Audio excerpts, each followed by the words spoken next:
Today is Monday, May 12th. We are at Brownsboro Middle School. This is the Mount Mansfield School District Board meeting. And we are going to do a quick review of the agenda before we get started. We already had a tour of the facility. Thank you, Kevin. Let's see, community comments. We'll start with community comments. Then we have a report from Brownsboro Middle School principal. We will hear the report on the student assessment information and then a Spanish immersion update, a discussion on the VSBA resolutions, and decide if we want to put anything together, approve our minutes. We can talk about the education reform bill that is going to be coming out of the Senate momentarily, if it isn't already, and then any other business. Anybody have any changes or adjustments to the agenda? Okay, Pam, would you mind doing a roll call for us? Sure. Tara Anderson. Present. Kevin Campbell. He just arrived. Okay. Heather Chadwick. Here. Alison Conant. Nope. Gail Conley. Edie Grenning. I am here. James Granzow. Here. Susan Lillick. Sandra Limoges. Here. Kyle Magida. Here. Ethan Maurer. Ethan won't be here today. Allison won't be here, and Gail won't be here. Okay, thanks. Stuart Morigeau. Here. Katie Nelson. Here. Lisa Paulick. Present. And student reps Abby O'Malley. Here. And Eli Wimet. Here. Thanks, everybody. Great. Thank you so much. I'm here too. Oh, thanks, Was that Steve.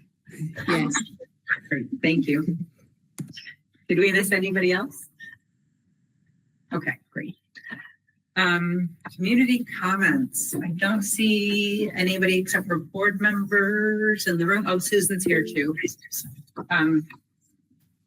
So for community comments are limited to no more than 5 minutes per person. Board requests the participant clearly state their name, place of residence, and topic of comment. Board will take no action on items raised during community comments, and dialogue exchanges will be for clarification. So Amy? Yes, thank you for welcoming me. And John, I haven't met you personally. I've seen you in Roots and Wings, so welcome to you. We're glad you're part of MMUUSD. My name is Amy Mata. I am the kindergarten teacher at Brewster Pierce Memorial School, which is preschool through 4th. And excuse the odd angle that I have. It's just how my computer is operating today. This is my first board meeting that I've been to via Zoom. And I am here to speak about the phone-free, social media-free, bell-to-bell school day.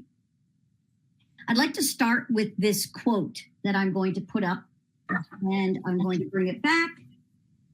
I have it pretty much memorized. It's a mantra I've been uttering each morning recently. The author is Clarissa Pinkola Estes, and it states that ours is not the task of saving the entire world at once, but of stretching out to mend that part of the world that is within our reach. I am not going to let you take a screenshot of that because I'm talking to you about phone free. And I will send that to all of you via email. I have 14 children. Those are kindergartners. I do not have children, but I have many friends who have children. And I am relying on the expertise and research that's been done about the benefits of going phone free. I'm hoping you heard that our Empire State neighbors, the governor of that state has signed on phone free bell to bell starting in the fall. And there is a budget to house those devices, not just the phones, but the watches and any other earbuds as well. Yet there have been many, many places that have shown that's not an urgent line item in the budget. So I'm here today to impress upon you the importance of this. You might be feeling it in your own way.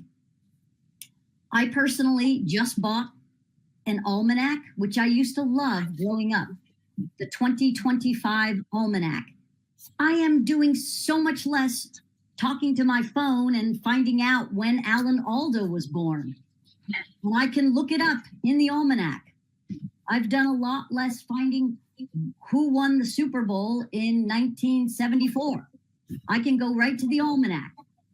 And I'm delighting in that for myself because I recognize that the phone has become addictive. Many people know the word dopamine than ever before because we, as educators, recognize what this has done. And we're now in a wonderful place to do the quote and follow through that I just showed you when I first spoke. I am not going to present anything on the screen other than that quote because the people that I've made the passionate decision to volunteer and help out, they're the folks and they are part of the Vermont Phone and Social Media Free Schools Bill. May I ask you to all raise a hand, or if not necessary to raise a hand, but if you could give me a nod to say you've heard of this bill. You've heard of that. This is in the Senate and the House. We've had board discussions on this actually and had reports from the administration on it as well. That's great to hear. So I am doing my part in letting you know that I have done a lot to lessen the screen time in my classroom as a kindergarten teacher. I've incorporated more movement. That Go Noodle, if you've heard of that. And Jack Hartman, they're wonderful as far as engaging children, but there goes the social engagement. We need to have children see children and children see teachers and teachers see the children and not look at a screen. We have all the resources we need to make that happen. And so my reason for coming this evening is to know that we educators can do this and less of the devices will benefit this generation for years to come. I welcome any questions, or you can send me an email, which as you can see my name on the screen, amy.mata@MMUUSD.org. So I thank you for your time this evening. But if there are any questions, I'm welcome to take them at this time. We don't take questions, but we appreciate your comments. So thank you. My first board meeting, right? You don't. No worries. Thank you so much. Well, thank you. And I will be signing out now. Have a good rest of the evening. You too. Bye-bye. Other comments from community members? Okay. Kevin, the floor is yours. You could introduce yourself, please. Great. Kevin Hamilton, Browns River Middle School principal. This is my 16th year here, hard to believe. I've been here as the assistant principal for 4 years, and then I was hired as the principal in 2012, I believe, to lead the school. And every day I look forward to coming to my school. The kids, the community are amazing, and the community support is just incredible. And I just really appreciate being a part of the Jericho and Underhill community here at Browns River Middle School. I'm just going to kind of briefly go over the report. I'm just going to summarize some of the highlights from that, and then I'll open up for any questions. So just in terms of program and curricular, we continue to work closely with Camel's Hump Middle School in developing our curriculum, aligning our curriculum, working together as a team. Our coaches, our academic coaches, we have 4 of them that really help support and guide that work in all the areas of around the 4 content areas of ELA, math, science, and social studies. We highly utilize those early release days. I just want to reiterate that as from a principal standpoint, that it's really helpful to have those early release days to be able to collaborate across the school district.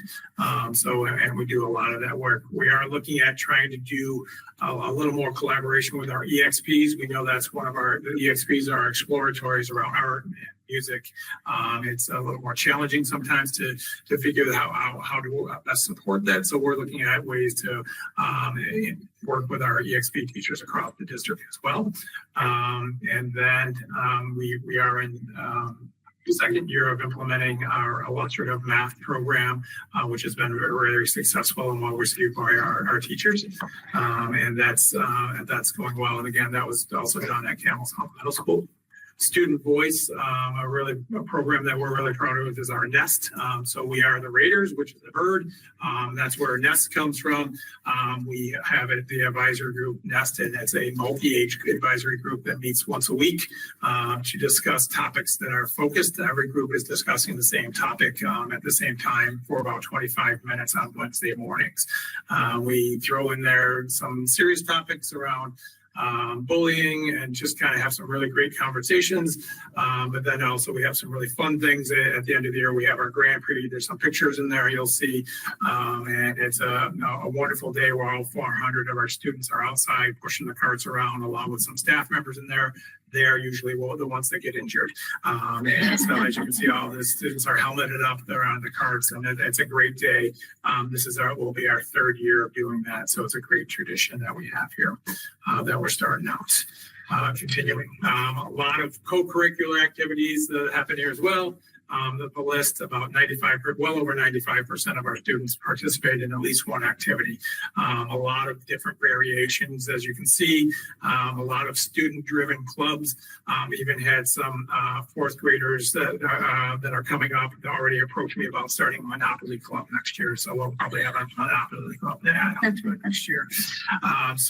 We are starting to do our transition work. So they're already really excited about these opportunities. They're very much aware of those. So as you can see, there's a list of those along with some athletics. Our music program is extremely strong. Berta Frank, who has been with us for 13 years, is retiring this year. So we do have a person that's coming in to take on the task of continuing our thriving music program. So we're really excited about that opportunity. We're excited for Berta to be able to go off into retirement. She's going to do a lot of traveling, but we've got well over 250 kids participating in chorus and or band and instruments. So we've got a high participation rate. We have our fine arts as well. As you can see, some of the pictures in that report with some of the food plates. Those are plates of clay that students have designed and put food on that, made food out of the clay that are fired in a kiln. They're pretty impressive. We do have a fine arts night out at May 28th. If you want to come see it, if you walk around the building this evening, you'll see a lot of our work that's already being displayed. So we're really excited for that opportunity as well. That's going to be coming up. Our marching band marches in the parade, the Harps Market Parade. So we have a lot of different opportunities.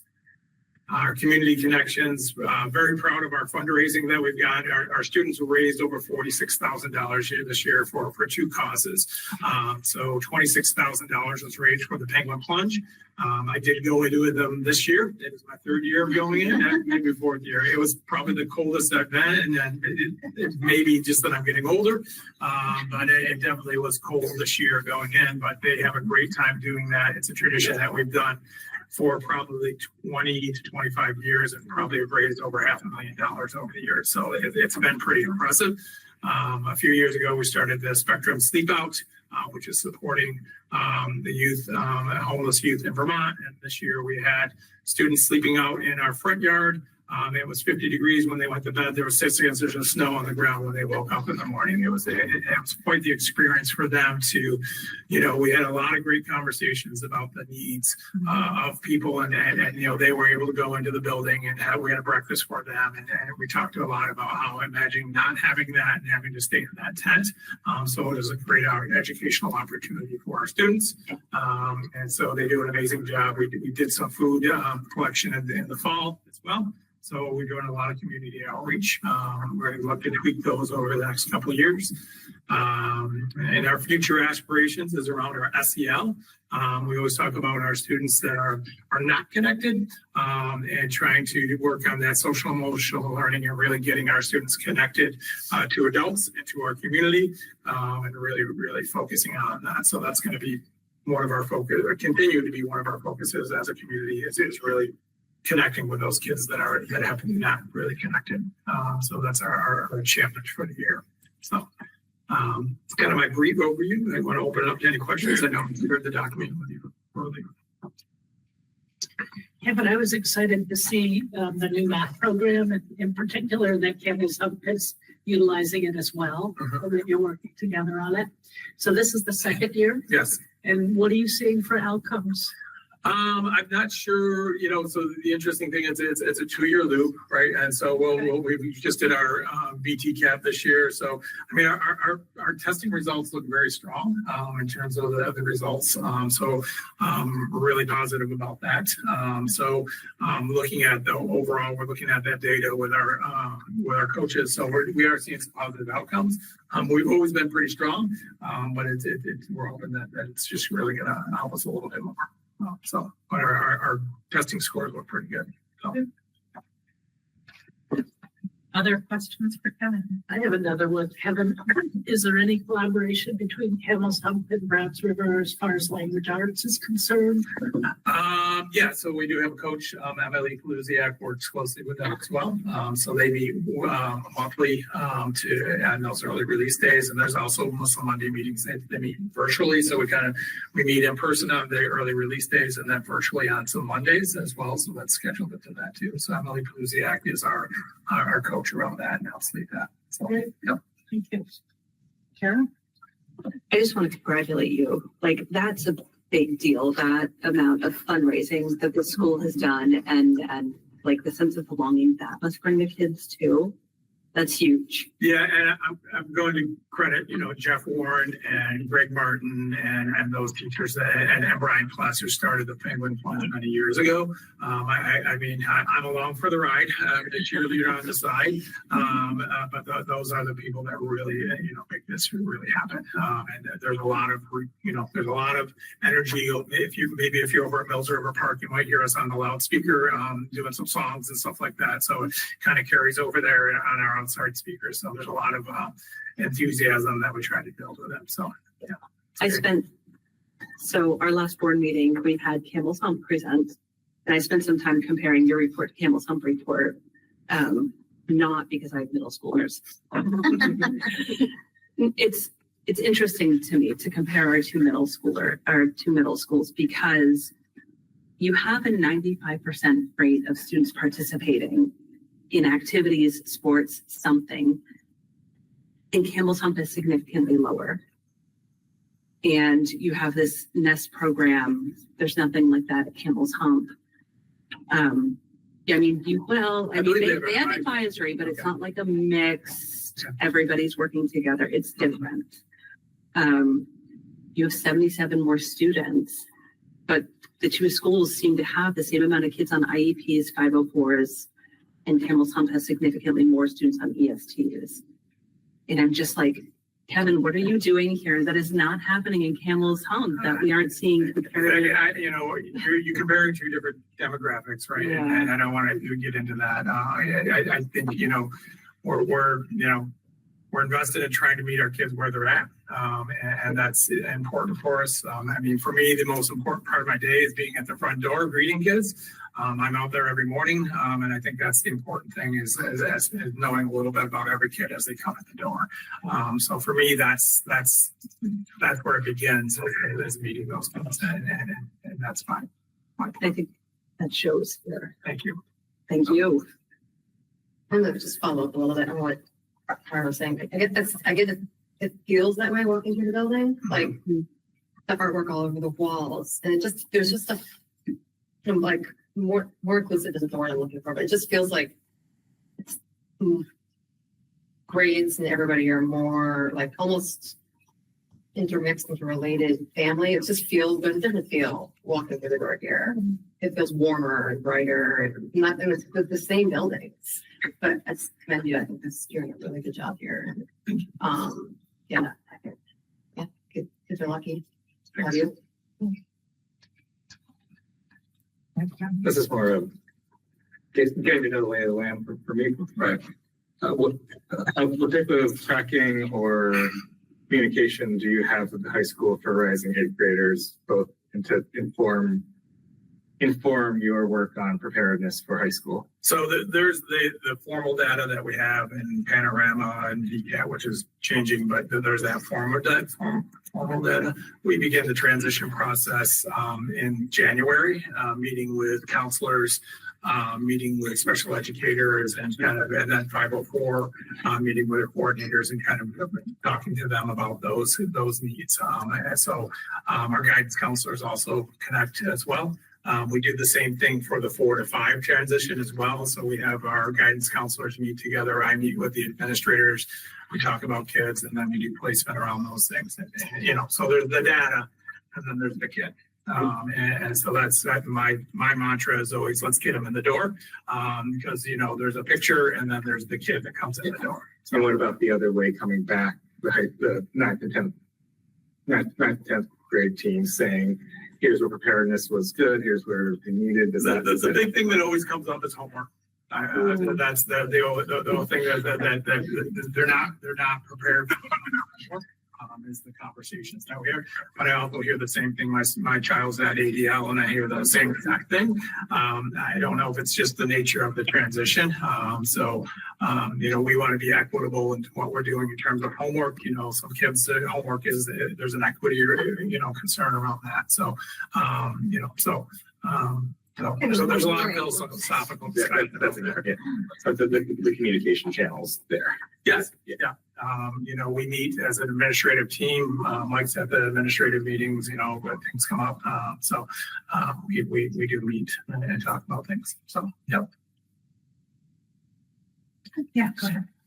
I was curious if that informed the math curriculum change.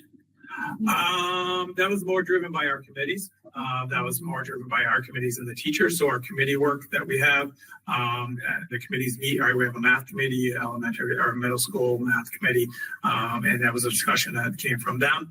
It's not top down. It's from our teachers talking about that, looking at different programs. So that's where that came from. Yeah. Thank you. The second part I was going to ask you, you touched upon this under future aspirations when you were referring to the SEL.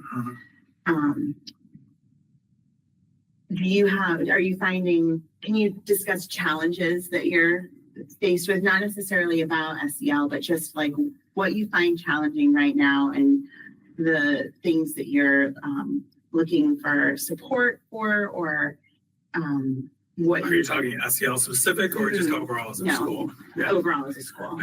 For me, the challenge is coverage when teachers are out. If we have if there's February gets pretty challenging, and we've done a really good job within our building and utilizing our resources in our building. Rarely do we have. We got some regular subs that come in, but when there's an amount out. It's a challenge to do that because we start pulling from other pieces in our program. So if there's a classroom teacher out, we may pull from our planning room person. So that kind of takes away from that piece to it, right? So in terms of that consistency, we lose a little bit of that. We're able to cover the building. It's just kind of how, programmatically, if we pull one teacher to help in an area. So our teachers do a really good job helping out and stepping in, but that just is a challenge programmatically for us. I would say that's the biggest challenge to do that.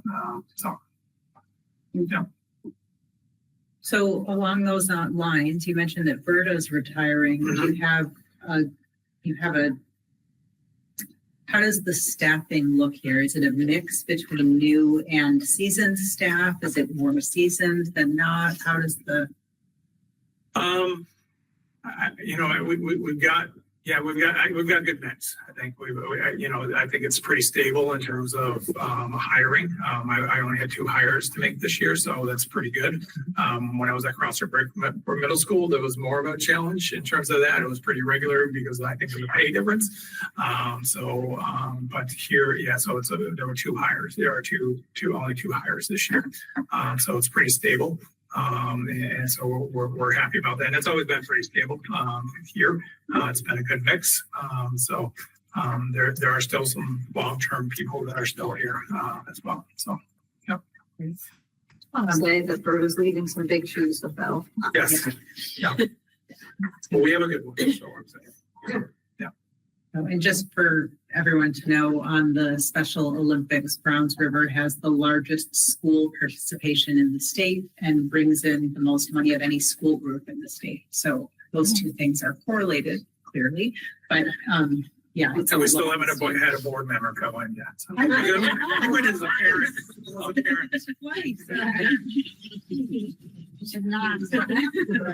Challenge accepted.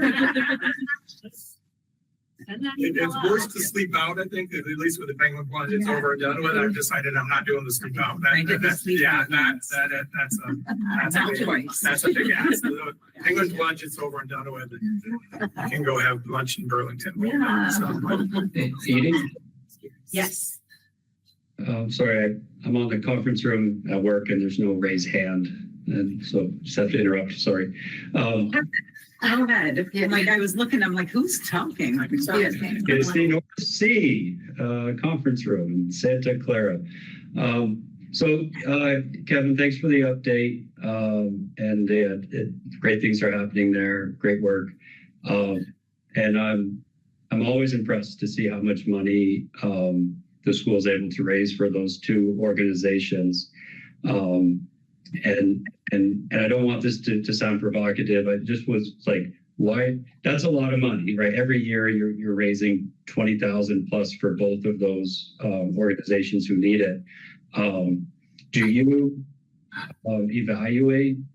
It is a little provocative, but I'm sorry. Do you why do you pick those 2 organizations every year? That's a lot of money that we're raising from our community going to those 2 organizations, and we're rocking it there.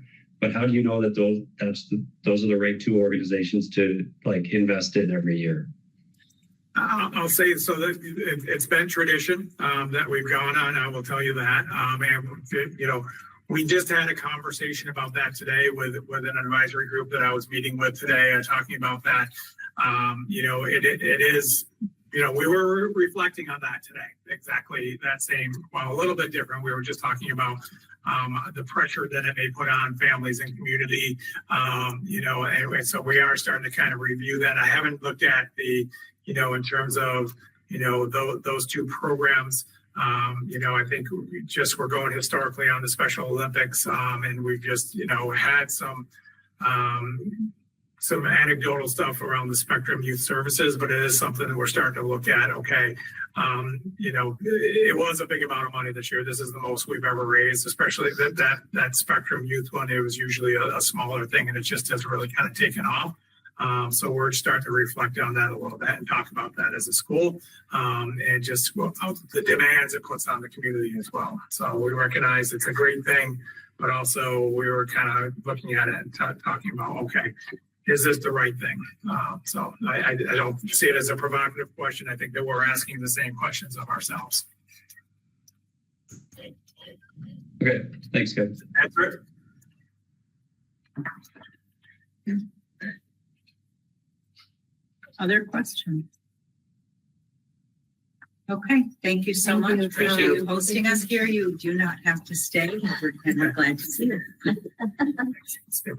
Great. We won't take it personally when you get up. Okay. So moving on to the next agenda item, it's the student assessment report. All right. Andrew is here. Yeah, so for those who don't know, my name is Andrew Jones. I'm the assistant superintendent, and finishing up my 4th year here, and excited for John Muldoon, who's also on, to be coming on board. So I'm going to run through this assessment report. Hopefully you've had time to look at some of the slides, because I'm not going to go through every single slide. Actually, you can go to the very beginning. Every single slide and every piece of data. And then for board members, if you have questions as we go through, it probably makes sense just to take those kind of as they come up.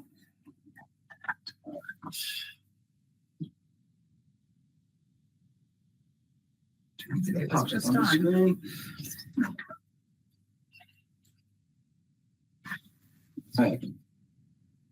It wants to go to the very end. And you're going to hear a lot from me both today and next time. So after this, we'll be doing the Spanish immersion one. And then next week, I'll be providing an equity update. So you're going to get to hear from me. All right, we can go on the next slide. I'm going to focus on two main data sources today. One is the STAR Universal Screeners, which we use in grades K through 8, and then what's called the VTCAP, which is the state standardized test. So those are going to be the two things that I focus on. Just something to note is this is the second year that the state has been using the VTCAP test. Prior to that, it was the SBAC. So hopefully we will stick with this one for a little while. The STAR Universal Screener, this is our second year using that as well. And just to kind of note, if you're familiar with Act 139, it came about last year. It's focused on K3 reading outcomes, and there's a lot to it. One of the pieces is that all schools are required to have a particular, what's called a screener, to kind of monitor how students are doing throughout the year in grades K3. The STAR screener, which we use for both literacy and math, meets the kind of criteria that the state has put out as it pertains to screeners. But the other piece I want to mention is that we're just kind of focusing on some really high level data here, but there's more data than this. As we get further into it, I'll be talking more than just student academic outcomes as well. So I just want to make that point that, you know, particularly at the school and classroom level, we do use universal screener data, and we certainly look at the VTCAP data at like kind of the end of the year. But the most useful data to use is that day-to-day, what's called formative assessment data, which is what teachers are collecting kind of in the moment, or maybe in a smaller grain size through, say, a quiz or something like that, that allows them to adjust their instruction as necessary. So I just think it's important to note there's kind of different grain sizes. We're looking at really high-level, large grain size data here. So the first thing I wanted to draw your attention to is these are kind of the current scores for our STAR math screener. And again, we do that through kindergarten through 8th grade.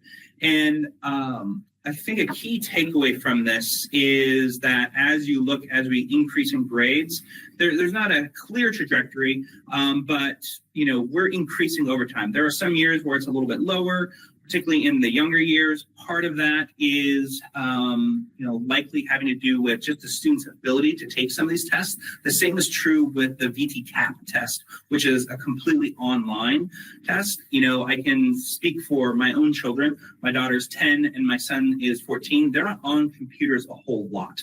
And I know that when my daughter did the VTCAP test this past year, there's just some challenges with just manipulating the actual thing. So when you look at some of those other scores, the same applies with our universal screeners. It is a computer-based test, which really has to do with the need to do the test in a very quick amount of time and then to quickly get that data. One of the challenges with a paper-based test is that it just takes a lot longer to kind of aggregate that data, things like that. So that's just something to bear in mind. But as you go up, the scores kind of get better and better. And I think that really shows how each year we're really kind of building off the next and kind of strengthening things as we go. And when you look at the VTCAP data here in a little bit, you can really see how that shines as students get into high school. So again, I'm not digging into the specifics of each of these, just kind of giving you kind of a quick snapshot of that. So I'm going to run through the STAR screener. So again, if you have questions as we go through, just raise those as I kind of. I was going to say before you go, you bet. 60% means kindergartners, 60% of kindergartners do So, what? yeah, so that's a good question. So with these screeners, they're nationally normed, and what they're looking at is, broadly speaking, with, the kind of general standards that we use, and across the country, most are using what are called the Common Core standards, though, at least in Vermont, most schools kind of adapt those and modify them to their own needs.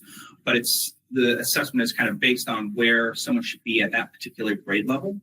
And so it's just demonstrating, like, for a kindergartner, for the math that, they should kind of be proficient at, 60-ish% are, at least according to the screener, are kind of in that range. Again, like I said, we need to look at all of it with a grain of salt, because there's many, many factors that play into it. And so that's why it's important not to, like, put all our eggs in one basket and say, for first grade, wow, 50% of students, aren't proficient. That's one data source, and there could be, we don't know exactly. That being said, this is a pretty accurate screener too, and what we found is the screener data compared to the BTCAP data compared to kind of our local assessment data generally is in tune, and so I feel like we can have pretty good faith in a lot of these numbers. Why it goes from 60 to 50? We haven't dug into that. That can be for a wide range of factors. And then the other thing to take away is that this is representative of all of our elementary schools. And so each school is definitely going to be at a slightly different place. I don't know, did that answer your question? Yes, I have so many questions. Oh, okay. So I have a question. Go ahead. With all that, keeping everything you just said in mind, I'm just curious if there's any thought behind the fourth grade. That's a pretty significant dip right in the middle of this age group from K through 8. Yep. Is there any more rationale behind why that might be so low? So one possibility that we've discussed is, so we talked about the illustrative math at the middle school level.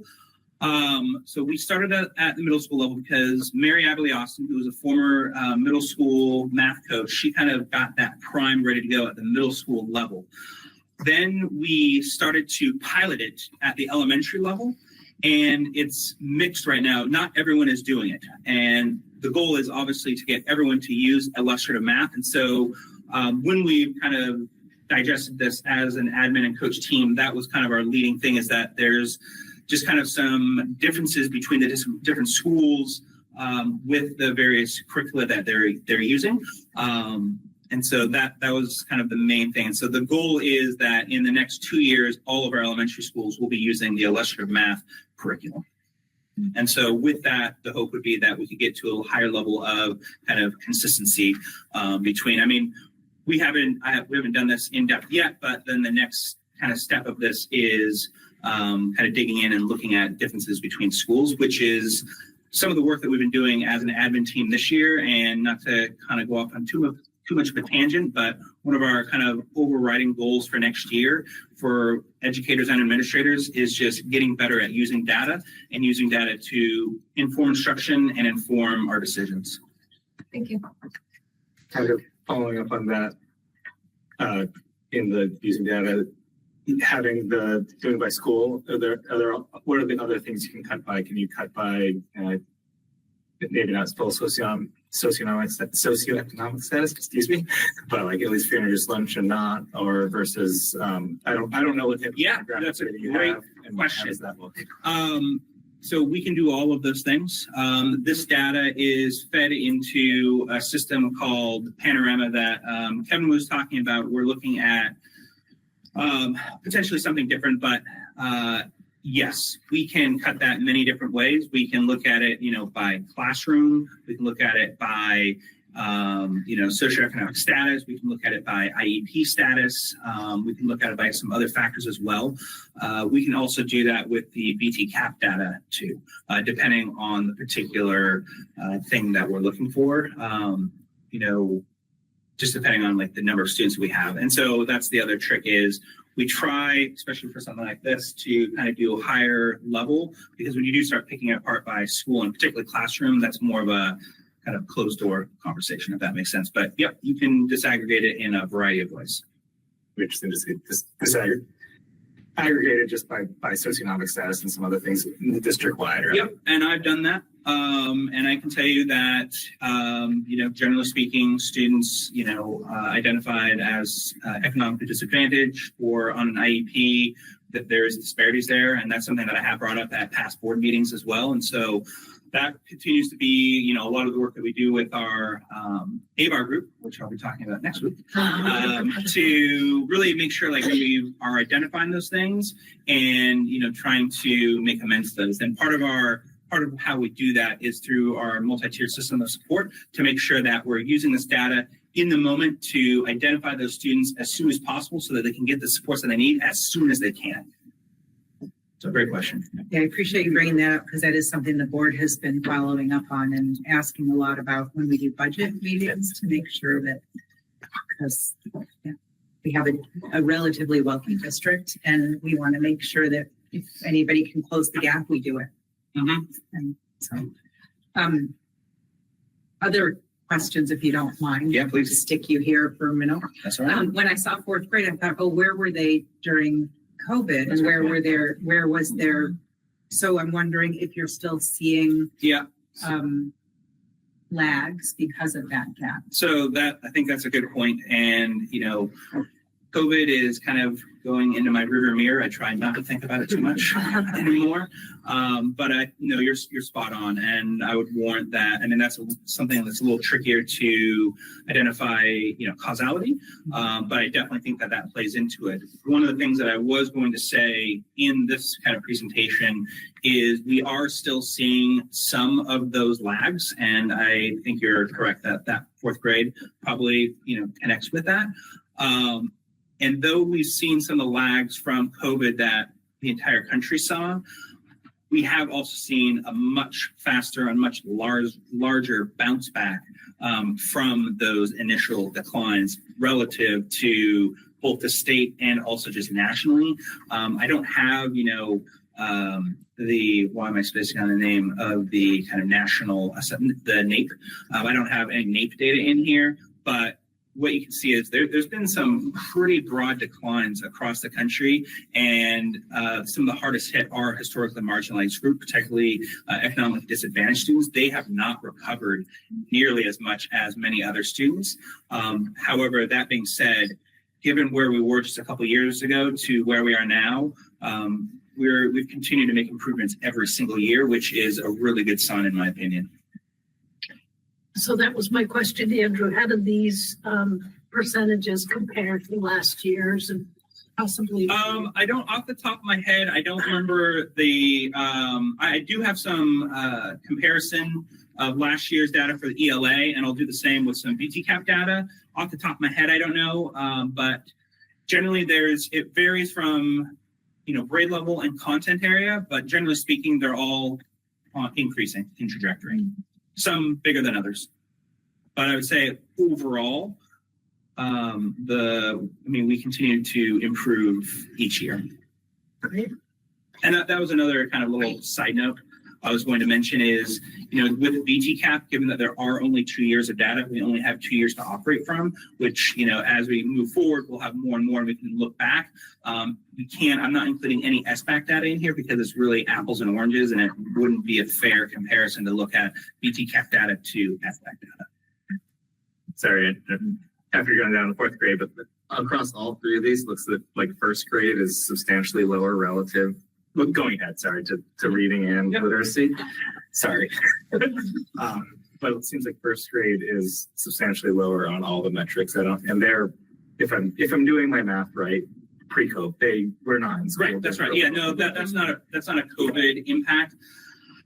Having looked at the data and the different places, I haven't seen any discernible oh, it's that thing.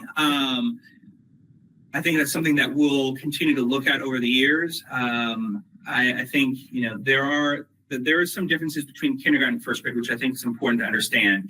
So, and I'm going to just jump ahead really quick. I want to go to the next slide. There's the STAR early literacy and there's the STAR reading.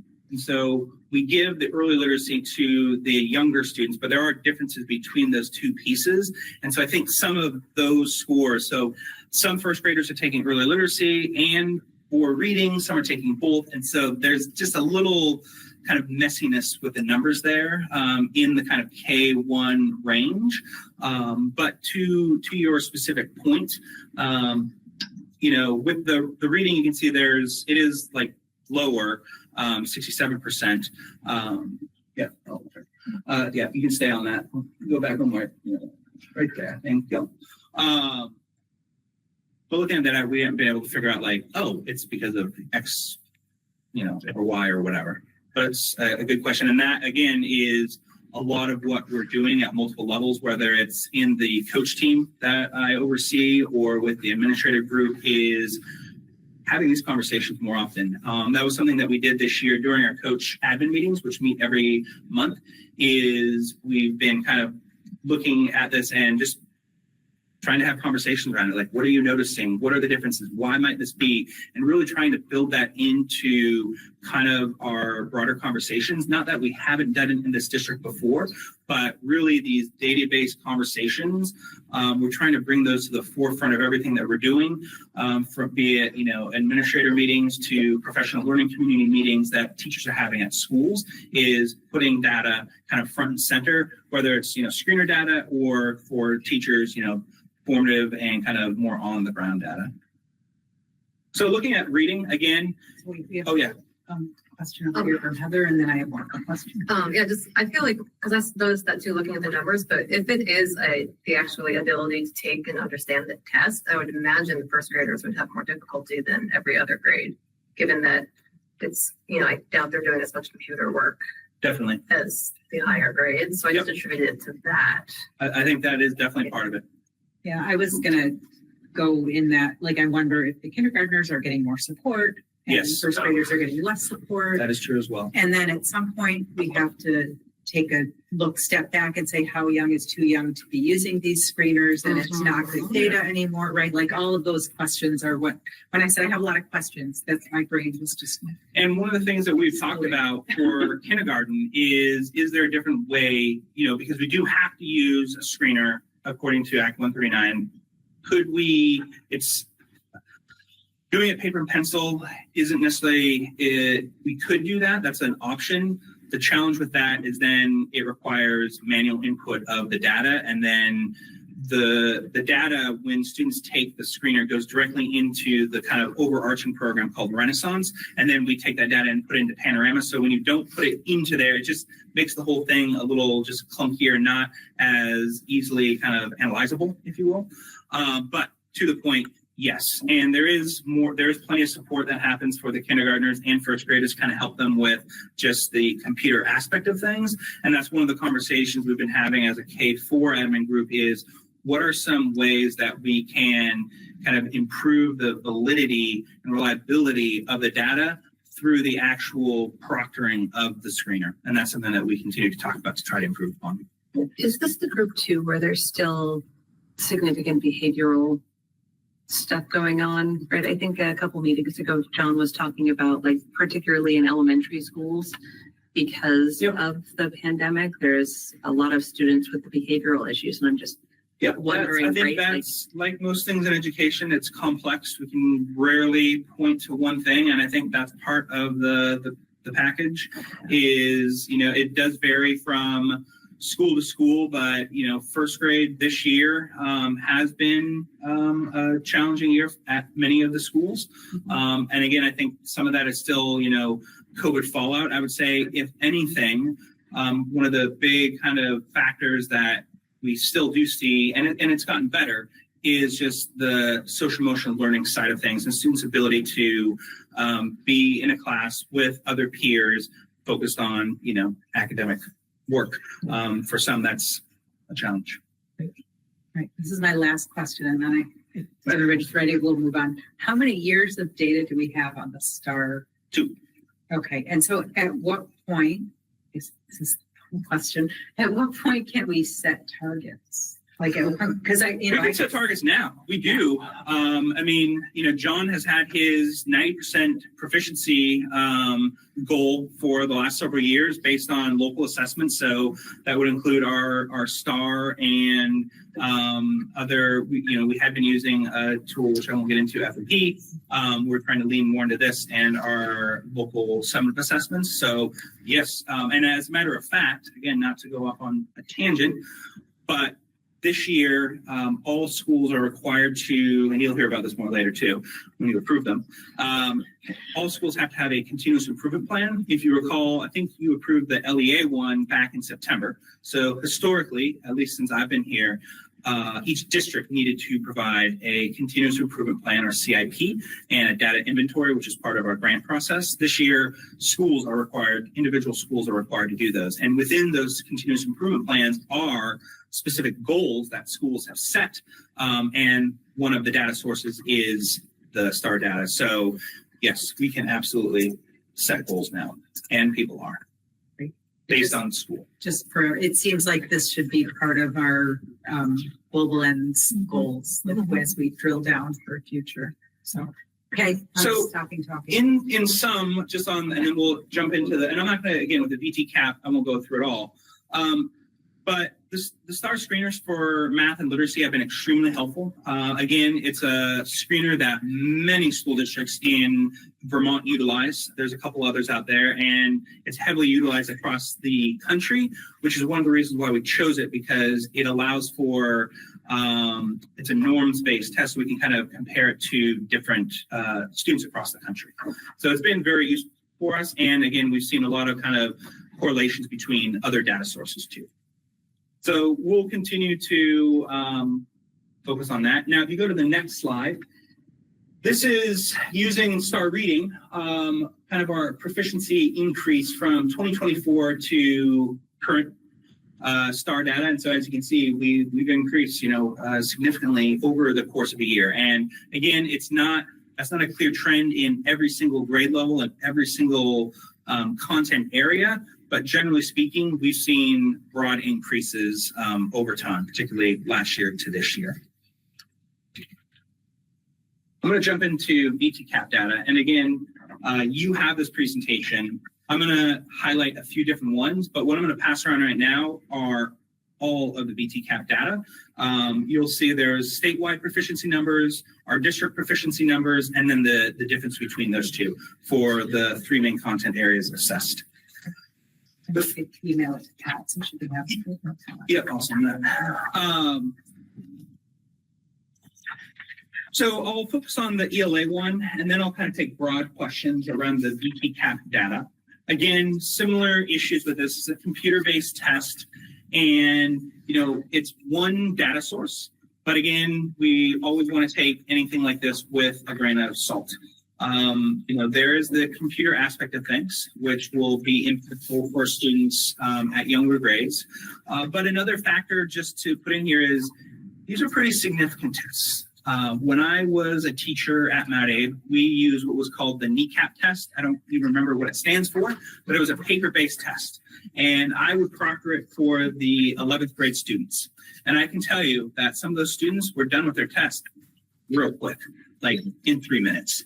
And so that's enough, not to say that our students are blindly rushing through things, but some students are going to put more, effort into this than others. Some students, they might be sick that day, or they may not, only do part of the test, or a wide variety of other issues. That being said, I would say generally speaking, it's one solid, data source that we can use, again, in conjunction with things like the STAR data and other local data.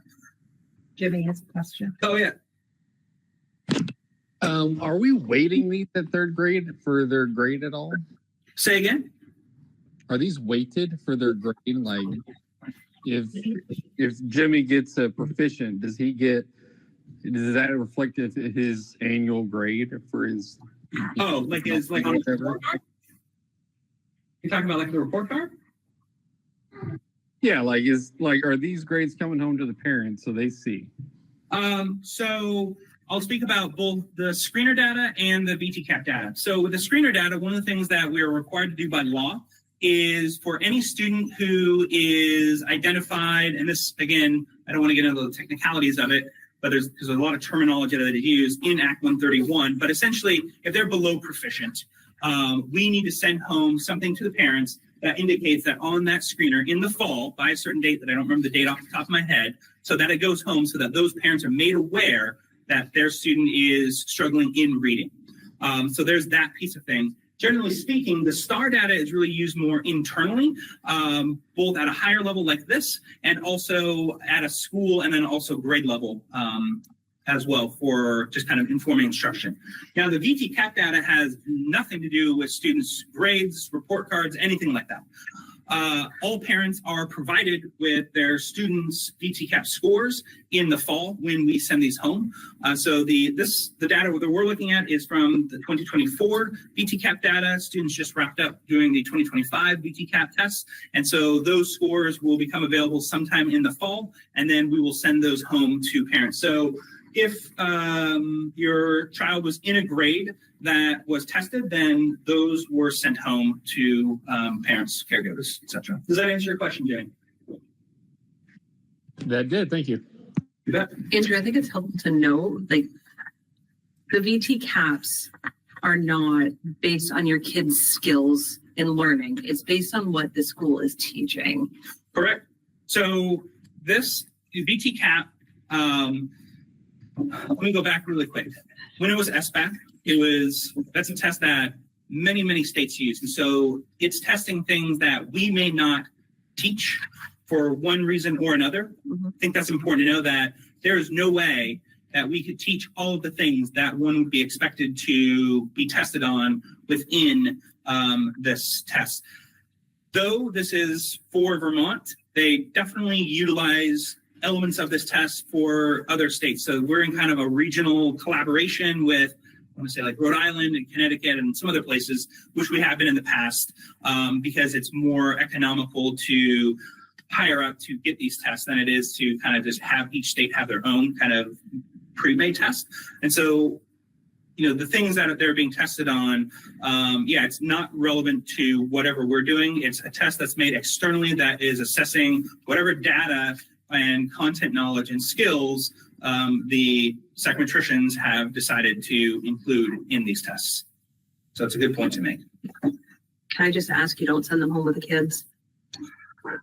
Yeah, I mean, what I've requested folks to do is that they go home with report cards so that they're mailed home. I can't speak for all the schools. That worked for my kid. What's that? It went home in the report card. That's how I saw it. It did, but the kids open the report cards on their way home, and that brings tears. So yes, duly noted. I will relay that to principals. Could that be put into Power School? Say again? Could that be put into Power School? The VTCAP data? Yeah. Potentially, I can look into that. We can look into that. I don't know if it is or not. So I'll look into that. If you have the next slide, this just shows kind of the progress for the VTCAP. As you can see, it's a much smaller percentage than our STAR. But again, we're seeing kind of an increase over time. So that is one of the things that I'm looking at. Why third grade? Third grade, as we've discussed before in board meetings, is kind of a key year to really determine like where are students at in their proficiency levels as pertains to literacy, because that's indicative of their success further on. So we do have Act 139, but even prior to that, that was something that we had been focused on heavily, not to eclipse, say, other content areas, because we also emphasize science and social studies as well, among other things. But you know, if students are not proficient in reading and literacy in general, they're going to struggle further down the road. I can attest to that because as a ninth grade or science teacher, the students who struggled the most in my class were the students who struggled the most with reading. I'm not going to go through every single slide next for the VTCAP. I'm going to go to slide 15, but are there questions on the handout I gave you or the other data? Again, there's some that are, certainly that we are keeping an eye on, but broadly speaking, as we kind of increase over time, we're kind of building on that. And so we're moving in the right direction, but there are some areas that, give us pause. And those are areas that we, work together as an administrative team and a coach team and try to figure out what are the supports and resources that are necessary, on the ones that we're like, why is that one lower? Even if there might be kind of a confluence of different issues that are impacting that score. I will say our science scores have been, kind of a cut above the rest. This year is a little lower than I think last year. And I think that, again, goes to that we're not just overly prioritizing ELA and mathematics, as important that they are, but we're also making sure that students are getting opportunities to engage in both content and skills as it applies to science, social studies, and other content areas. The science starts in 8th grade. Say again? For VTCAP science. starts in Correct, yeah. eighth- okay. VTCAP, it starts in 5th grade. And so there's 5th, 8th, and 11th. Okay. For science. But questions on the VTCAP data? Small one on the science. Is the test itself such that it's impossible to get proficient with distinction? It seems to get fairly even distributed for all the others. Yes, Not it the is others. impossible. Okay. It's miserable. I have friends who are taking like all of the AP sciences and they walk out of that test and we're like, what was that? What were they asking? So The other thing with the science test is, and they've done this, intentionally, is there's more kind of, if there is content, but also a lot of like kind of inquiry and more, I'm trying to think the term here, but it's not just like, is this right or wrong, or try to figure out like A, B, or C. There's a lot more thinking that goes into it, which was similar if you were familiar with the kneecap ones. There were these inquiry-based questions that were extremely in-depth, and you would be engaged in a singular question or kind of scenario over time. So I would say the science one for a lot of folks it's not easy. But you don't have to dissect anything. Say again? You don't have to dissect You don't have to dissect anything at my Fair and if something comes up in a little bit, by all means. High school graduation rates, high, particularly related to, Vermont and the national average. So those are numbers that came from Mike. And, again, the last several years, the graduation rates at our high school have continued to be extremely high. Is that a 4-year graduation rate? I believe it is. Yes. So there are some students who, I don't know exactly, actually, now that you mention it, I would have to go back and ask Mike Weston. Or is it the number of years that is allowed for that student I think it's graduate? what you just said. As I know there's. But I know exactly what you're getting to, and I would need to confirm with Mike for that.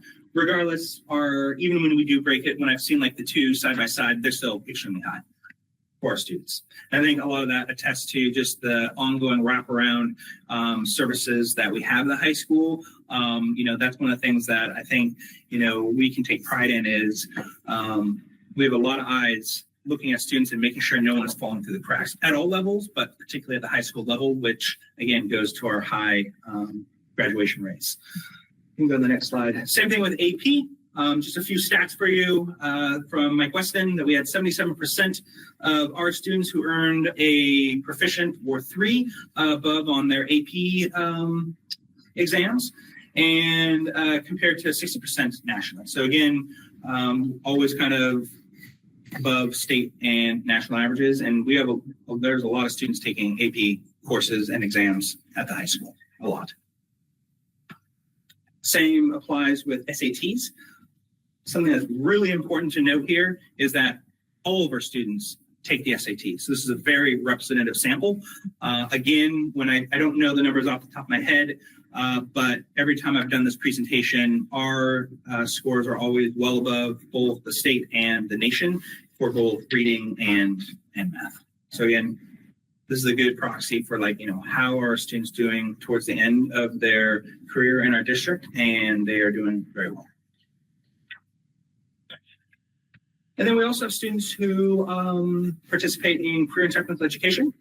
We have 35 students at the Center for Technology in Essex and 18 students at the Burlington Technical Center. And again, 94% at Essex and 93% at Burlington are on track to earn their proficiencies or proficiency-based graduation requirements, PGRs.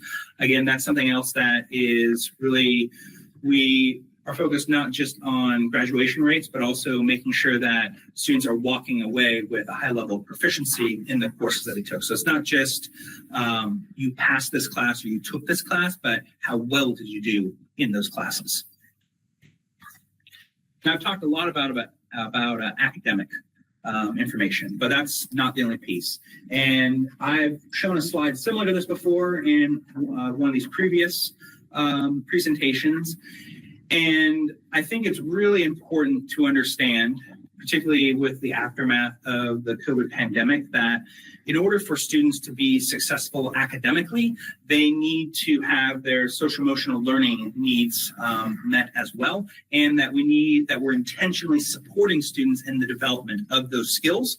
I'm going to read this first bit here. So SEL helps individuals develop the skills and attitudes necessary to manage their emotions, build relationships, and make responsible decisions, which are all crucial for developing strong executive functions. So that's kind of like SEL in a nutshell. Basically, if students are having trouble with executive functioning or with their emotions or with their ability to have relationships in class, they're going to struggle most likely academically. And, you know, like John, I'm in classrooms a lot. And so I see things happening at the ground level. And when students are having some of those challenges, it's difficult for both that student and sometimes other students to focus on the academic piece. So if we want them to be successful academically, this is a critical antecedent to them being successful. And so this is part of what we're doing, really K-12. We do have a K-8 curriculum called Second Step that we've been using since at least I've been here. And it does look a little bit different from school to school, but guidance counselors take a lead role with this. Classroom teachers, through things such as responsive classroom practices, are intentionally building classroom routines and environments that are supportive of students to not just kind of teach and model these skills, but also to make sure that we're building those skills over time, and that there's a scope and sequence and some intentionality to how we're approaching this. To that, are there any questions on that? Because there's a lot there. Yeah. Actually, I had a question going back to the SAT scores. Sure. Do we track year over year so we can see how well we're doing? Like if we're like maintaining or improving as our, over years? Yeah. I don't remember off the top of my head. And I can certainly include that in next year's presentation to kind of show year on year. If I recall, there was, for the last couple of years, there has been a slight decrease, which again, I think goes to the COVID piece because those decreases are kind of parallel at the state and kind of national level as well. So it's not like we're decreasing and everyone else is doing fine. But that being said, for all the years, we've kind of been in a similar ballpark to what I showed you, where we're like kind of generally above both of those other ones. But I think there has been a slight decrease over the last couple of years, but I emphasize slight. But I don't have the exact numbers for you, but I can get those for you. That's good. Thank you. Can I ask Kevin a question? Sure. The SEL discussion made me think of something because you were talking about executive functioning. And I know at Campbell's Hump that when the kids get to 7th and 8th grade, they start to have language choice or they move into like a learning lab, which will help them with those focus skills, executive functioning, and so on. Does BRMS also do that? We do, and we talk to families about that, because there's a choice between that language. We want to make sure kids are feeling good about that as well. And so we work with families on that. There's a discussion that happens. So yes. Okay. Yeah. Thanks. Yeah. Sorry to go rewinding back to slides, but on the CETE slide, are you seeing growth in participation of students in those? Or do we have data tracking? Mike Weston probably has that specific data. I'm trying to look back at others. I don't think, from what I've seen, I haven't seen like a noticeable either growth or decrease. I think we have kind of maintain a similar number of students maintaining or attending those. I do know that we're at the high school, they're trying to incorporate more of CT type classes in the high school so that students have more access to those to also kind of increase their interest in doing this. I would say that one thing that I have heard that, at least from Mike Weston, and I don't know if this has changed over the years, is some students are hesitant to do it because it does have a pretty big impact on the day, just given like the travel pieces. When I was a teacher at Mount Abe, if you're familiar with Addison County at all, but Mount Abe is in Bristol, Hannaford Career Center is in Middlebury.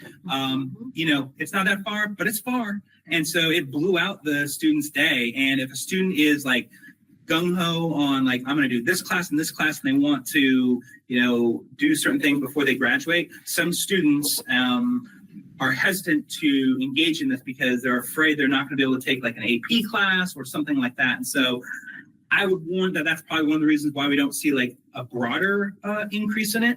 But that being said, I would say we have, a decent number, and I think we're always trying to encourage students to do it. Okay. All right, thanks. Yeah. Can I follow a question on that? Yeah.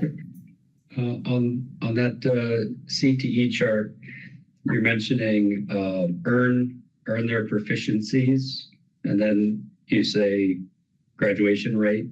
I'm just, is that the same thing, or what did you mean by earning proficiency? Graduation rate is the students who earn their diploma and graduate high school. The proficiency piece is the students where they're at in meeting their PBGRs, the proficiency-based graduation requirements.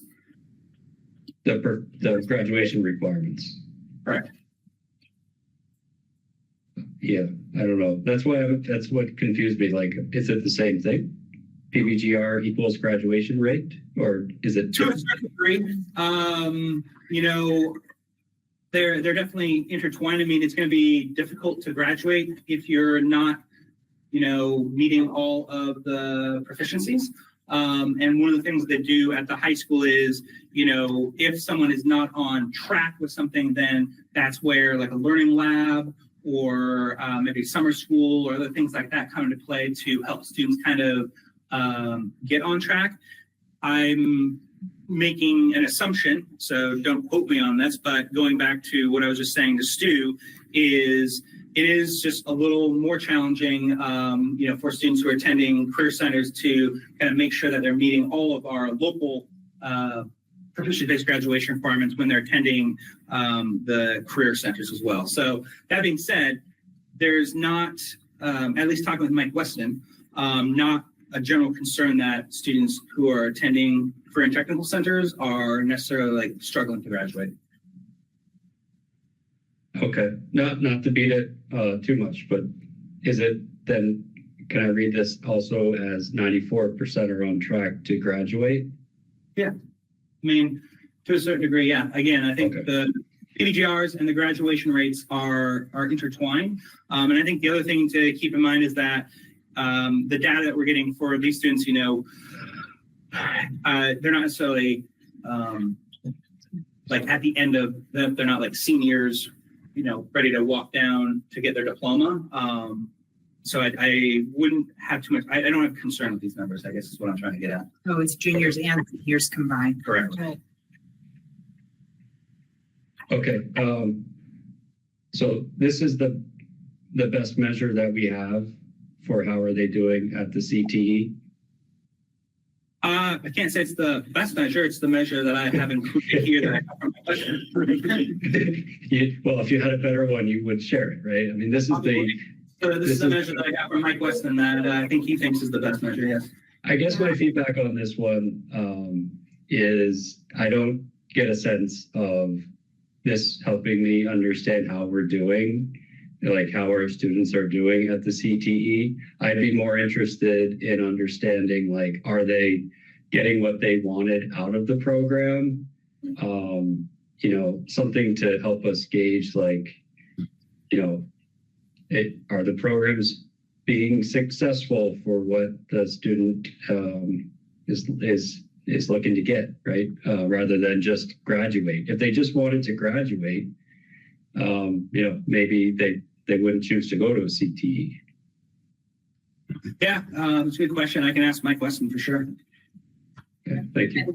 Yeah, Kevin's our RAP member, so he's gonna dive in. But I think you're right. Like some information about the number of students that graduate with honors from our tech centers is, because a good number of them do.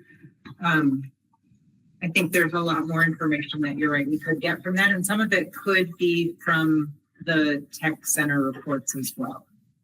So Correct. All right, 2 more, and then I'm going to go to another presentation.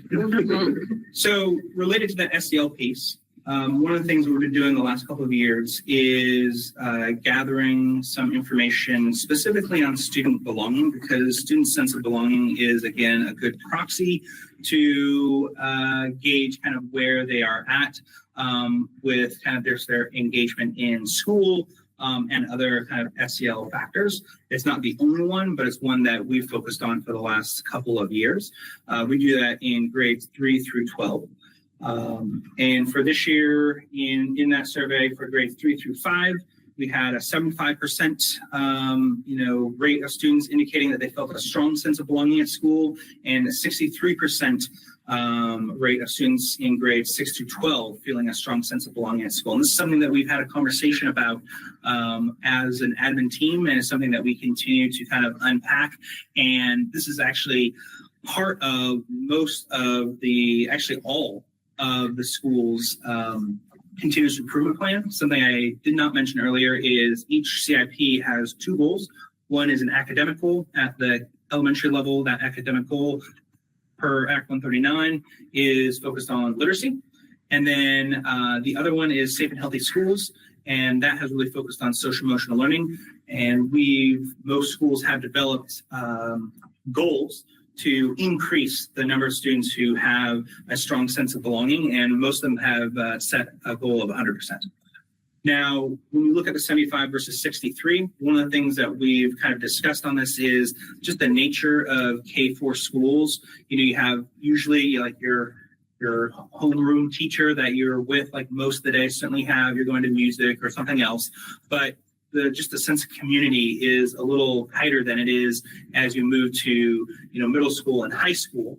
And so that's where things, like Nest and other structures that we have in place, really we're trying to better leverage those at the middle and high school level to help increase student sense of belonging in the upper grades. Not that it's not a problem at the lower grades, but certainly at the lower grades, 3 through 5, students are just kind of naturally kind of in more of a community-based situation rather than middle and high school where you're on teams and you're going to this class and this class and this class, and there's not as many necessarily touch points for kind of keep an eye on this. That's where things like advisories really come into play. Those are a critical tool to help with student sense of belonging. So those are the sorts of things that we talk about in our admin group. Is we look at that data and say, okay, we have these numbers. What can we do to improve that by school? Because it will look a little bit different from school to school.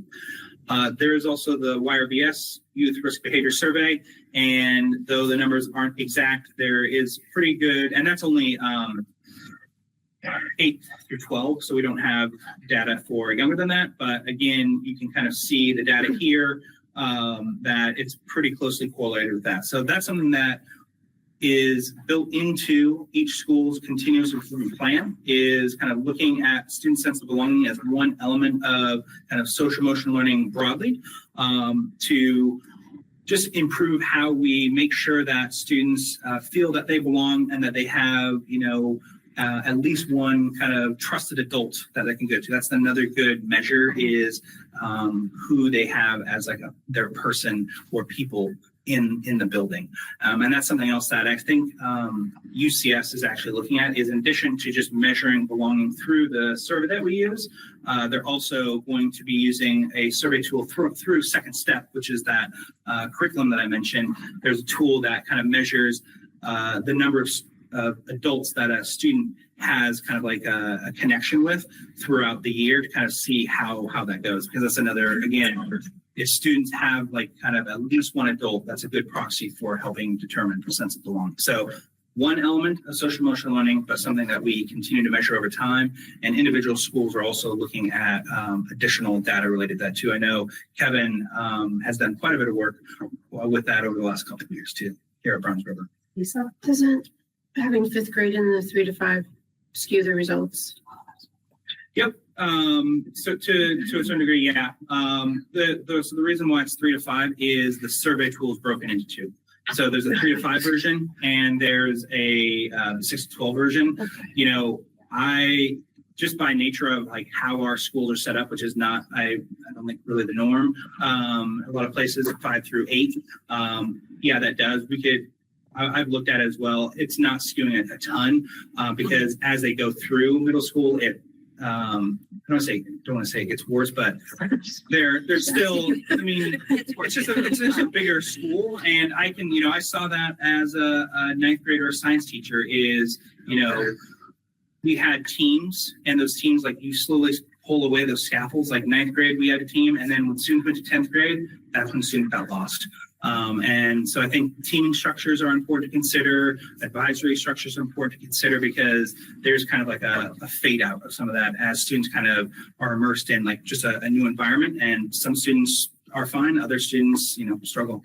And so we want to make sure that no student falls through the cracks. And that was something that I did when I was an advisory teacher, and why I feel so strongly about thing like an advisory structure is it allows for a dedicated adult to build really strong relationships with a small group of students that you really get to learn, know, and understand those students. So those students really are both known and seen.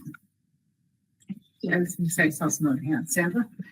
Yeah, Andrew, being that this is the second year that the survey through Panorama has been used, how do these percentages compare to last year? There's been, a moderate increase over the past 2 years. Again, I'm not going to remember the specific numbers off the top of my head. We did more data collection this year than we did last year. We only did one dipstick last year, as opposed to this year we're doing 3. But relative to the one we did last year, there's an increase. I don't remember the exact off the top of my head, but I can get that for you. Is there a national baseline on this? I could assume that hitting adolescence may affect your sense of belonging just in general. What was the last thing you said? Hitting adolescence. Oh, may yeah. Hit your sense of belonging in general. Yeah. Do we know? I mean, obviously, you want to improve all of it, but like, what is a general drop when you hit 12, 13? Yeah. So Panorama, again, that's a nationally normed one. And when we look at kind of the national numbers, most of ours are pretty kind of in line with where most other places are. Because when I like look in Panorama, and it'll kind of show me the graphs and everything, and it'll have kind of a bell curve, and our bell curves are pretty lined up, if not slightly higher than a lot of places. Again, this is going to fluctuate from, I think, grade level, as I was just kind of alluding to, is critical and a piece of this, but there's nothing, I guess, alarming or aberrant with our data. Lisa, when you do this again, could we always have the previous years where it's apples to apples, just so we can? Yeah, definitely. And maybe national or state. Yeah, I was going to say the national data would be, sorry. Do we have any, I guess in looking at this data and seeing the national data and seeing the data that we have, and just albeit just 2 years, is there anything any outliers that you've seen that says, oh, well, in this grade, if this was in place, we would see a drastic, because these are tough numbers to look at, especially from a belonging perspective. So is there just any outliers that you've seen thus far in data? I haven't seen any outliers. When I worked in a middle and high school, I saw very similar things or similar kind of numbers as this. We want to get to 100%. That's always going to be a challenge because some students, they fly under the radar. And that's why, again, I go back to advisories, having structures in place to make sure every student is known is one of the most important things that we can do as a school. And advisories are a good structure to do that.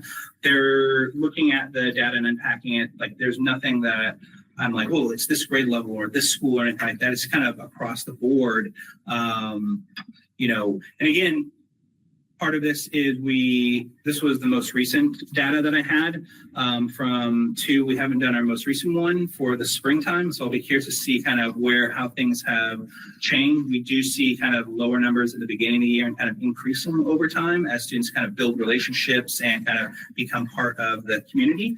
And so there's, again, like all this stuff, there's a lot of things in play, and that's one of the cruxes of, impacting change in education is causality is very difficult, if not impossible, to identify. But to your question, there isn't any specific thing that has emerged where we're like, whoa, we got to zoom in on that. It's kind of more across the board. And it's, across the schools, pretty similar.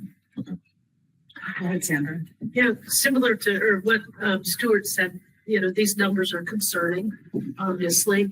And so what happens from here? Like what with, the 63%, what's going to happen next over the summer? How can we help as a board? So when we have the survey, we open it for usually like two weeks just to give people time to do it. And then we close it all at the same time. And the moment it closes, and we try to do it like midweek so that those schools and guidance counselors, administrators can immediately look at the data and identify any students that are like, we can flag and be like, whoa, this is something we need to look at. So individual schools are looking at individual student data and providing direct supports right when they get the data. And then individual schools are also taking the lead to look at this data in their school leadership teams and other kind of grade level or content area teams, guidance counselors, things like that, to kind of look for patterns and identify that within the school, which is going to be the most powerful way to look at this, using the people on the ground. So there is like direct action the moment the survey closes to provide specific supports to individual students. And then over the long term, individual schools are kind of looking at this data and trying to figure out like what are the things that they can modify within their particular context that they think will help with their specific situation. And that's, again, going back to the CIP piece, something we're trying to lean into, which is recognizing that we have things to work on as a whole district, but that the school leadership team and the teachers in the building should be the ones that are kind of taking the lead within their school relative to the needs of that specific school. Yeah, we're like just about done and we're running a little bit behind. But when I look at, again, we're all reacting to this data and having our moments, but the questions matter. And I know that we can't impact the questions in the youth risk behavior, but can we impact Yes. questions in panorama? Absolutely. Because for me, it's different if a kid says there is not one class, there is not one club, there is not one sports team that I belong in, right? Then I have my place. It just wasn't in the class that I just took all of this test in or this, screen area, right? Like, I just came out of physics or something. I loved physics, but not everybody loves physics.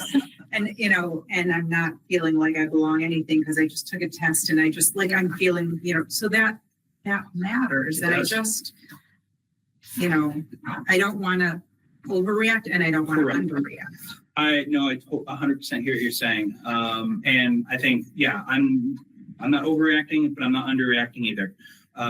Because again, what you just said, that also plays into the YRBS as well.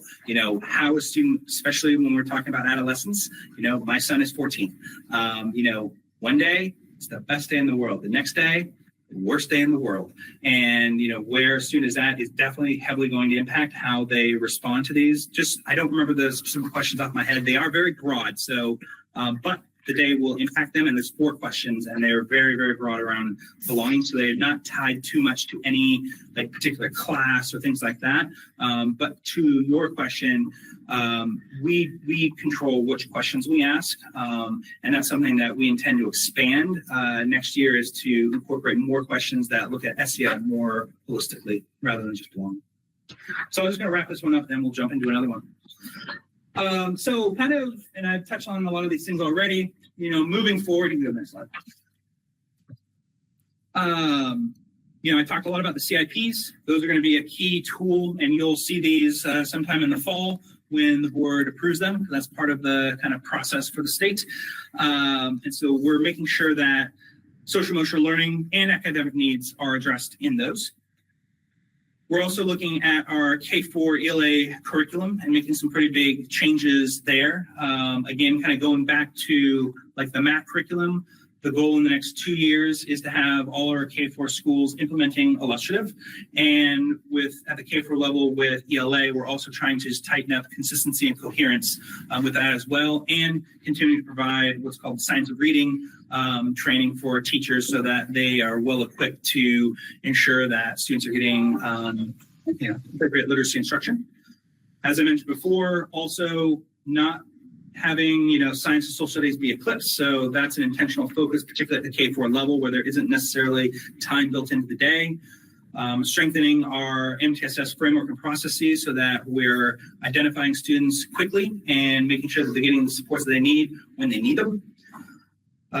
We've been doing some work with responsive classroom, which I talked about at a previous meeting, and restorative practices. As a quick reminder, responsive classroom is kind of a set of strategies particularly for the K-8, but really at the elementary level, but it's really focused around routines and structures to make sure that the environment is predictable and safe for students. Restorative practices can be used across the board, but that is really just helping with dispute resolution and just how we interact as a community in a school. And as I've said multiple times, building just capacity with database decision making, because we want to have more conversations like this where we look at data, we pose questions, we unpack it together so that we can make appropriate adjustments. That's presentation one. Thank you. Thank you. Thank you. Thanks, Kevin. And on to the next, which is a little shorter. I'm going to provide a little background first. And you'll have access to this too. So just a little flashback to, I don't know when it was, last October maybe. I did a presentation on the Spanish Immersion program, and in that presentation, which you've all seen and have access to, and we'll be doing tonight, but I provide it was an innovative programs presentation, but Spanish Immersion was in there and a big part of it. I provided kind of like a background and a history of the Spanish Immersion program. So it's been around for well before I was here.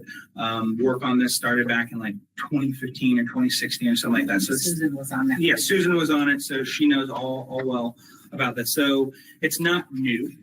However, some new issues emerged. In that presentation, I provided some kind of data comparing Richmond and Jericho elementary schools compared with general ed classes and Spanish immersion classes. I'm not going to dig into that data today, but one of the things that I did announce at that meeting was to put together an advisory committee to look at some of the issues that were being brought up. So at that meeting, if you recall, there was a couple of issues that were brought up that had already kind of come onto my radar and John's radar maybe a couple weeks prior to that. And there was two kind of broad-based concerns. One was really focused at the middle school level for students who are kind of working their way up through here at Browns River, having officially graduated from the Spanish Immersion program, which concluded at the end of 5th grade. And really what it came down to is just a need to look at what we were providing for students after the program, because that hadn't really been part of the original planning of all this work. A lot had been done for the K-4 piece, but not really after the fact. And so I kind of picked up that mantle to put some attention on that, to make sure that for those students and their families who had invested time over those years in the K-5 Spanish Immersion program, that they had, some opportunities to kind of build on the work that they've done to kind of maintain their fluency. And so that was a legitimate issue that needed attention.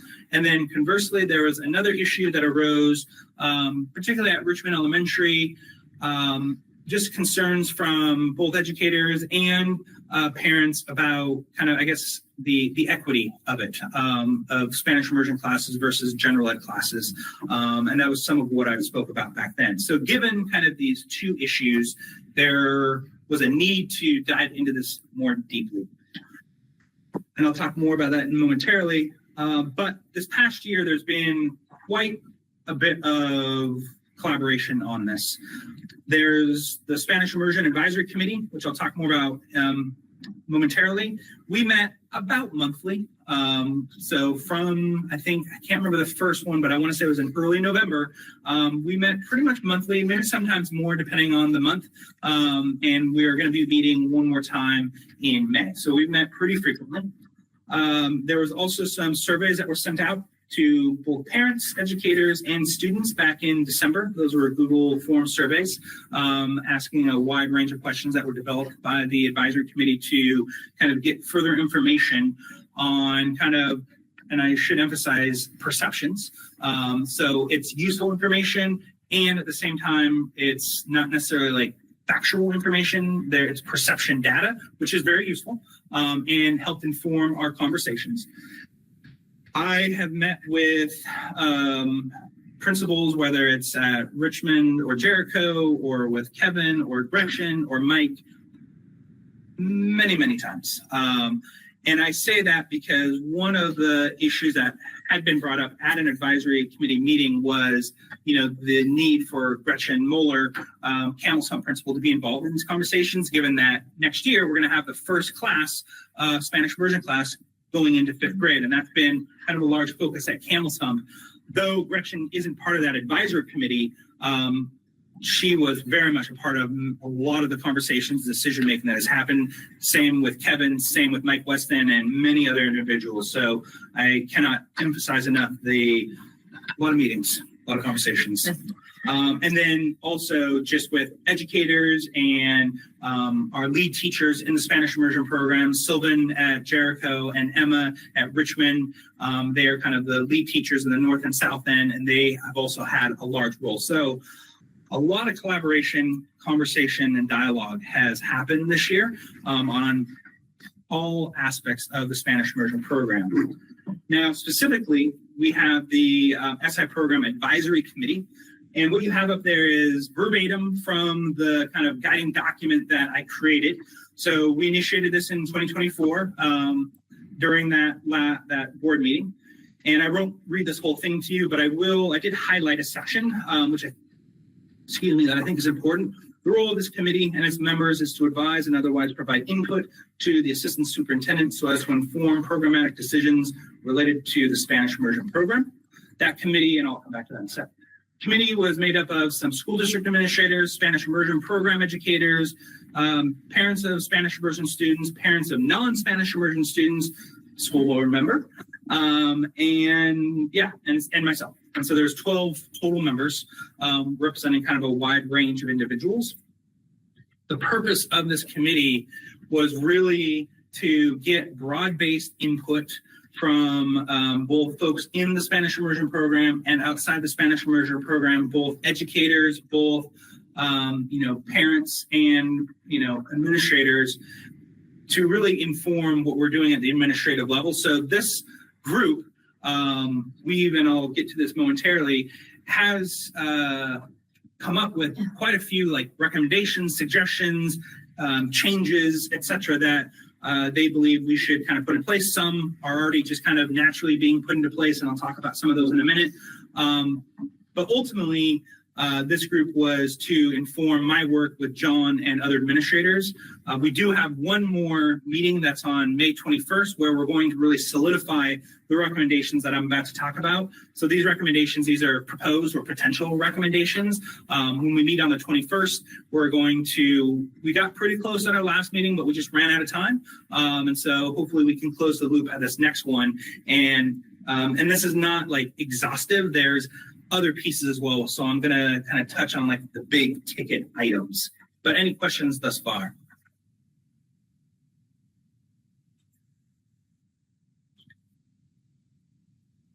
So some of the potential recommendations.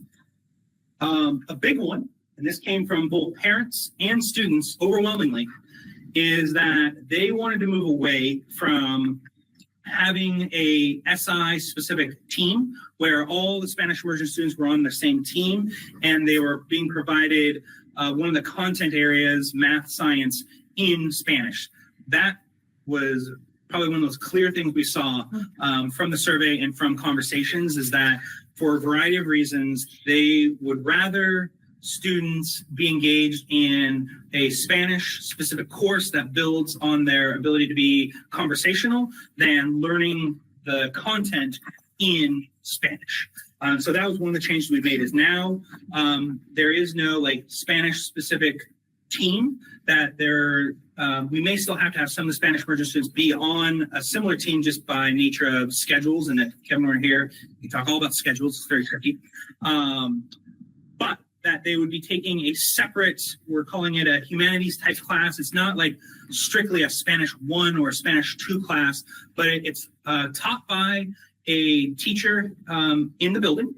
So here it would be Jack Butler, and I think I don't know the name of the person at Campbell's, but it would be taught from someone in the school building, not through VTBLC, which is my next bullet point. And it's really individualized based on kind of where students are at. One of the things we found is we have some students who are coming out of the program, they're all very fluent and are exemplary at this, but some are like way up here and others are not quite there yet. And then there's also some gaps in writing and reading ability rather than just speaking ability. So it's going to be focused on kind of conversational. Just like every other class. Yeah. What's to say again? I said, you mean just like every other Yeah, class? well, yeah. But the point I guess I'm trying to make is we can't just say like everyone's going to take Spanish 1, because we found that did not work. So to kind of meet those individual needs, instead of doing that with this, it's gonna be a little more open-ended. And so we're not saying like this is a Spanish 1 class or a Spanish 2 class.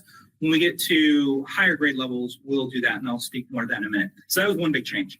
We're also, this past year at Browns River, we had to pivot very quickly to VTVLC because the person that we'd intended to use as a teacher, they left for another position. And so we had to pivot. We did not have the capacity to do it internally. And so we leveraged VTVLC, which is online learning. That did not work for folks. And so we'll use that on a case-by-case basis for when it does work, but we're really trying to lean into folks we have here on campus. I'm going to talk more about the middle school, high school options here in a minute.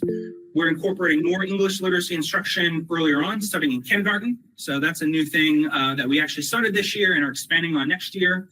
And we're also going to be starting to screen students in both English and Spanish. So going back to that STAR, one of the reasons why we chose STAR is it has the parallel Spanish version of it. And what we're going to be doing for Spanish immersion students is testing them in both Spanish and in English so we can do a comparison and just make sure that if there are students who are struggling and potentially needing to be evaluated for special education, that we have the pertinent data to do so. And that's something that the state has said was a good move. Jimmy. Did you have a question? I just want to say thank you for testing in both, bringing that to light, because that's been an issue that we've heard about out in the common world. But the other thing I had was, well, you mentioned a minute ago about the overwhelming science.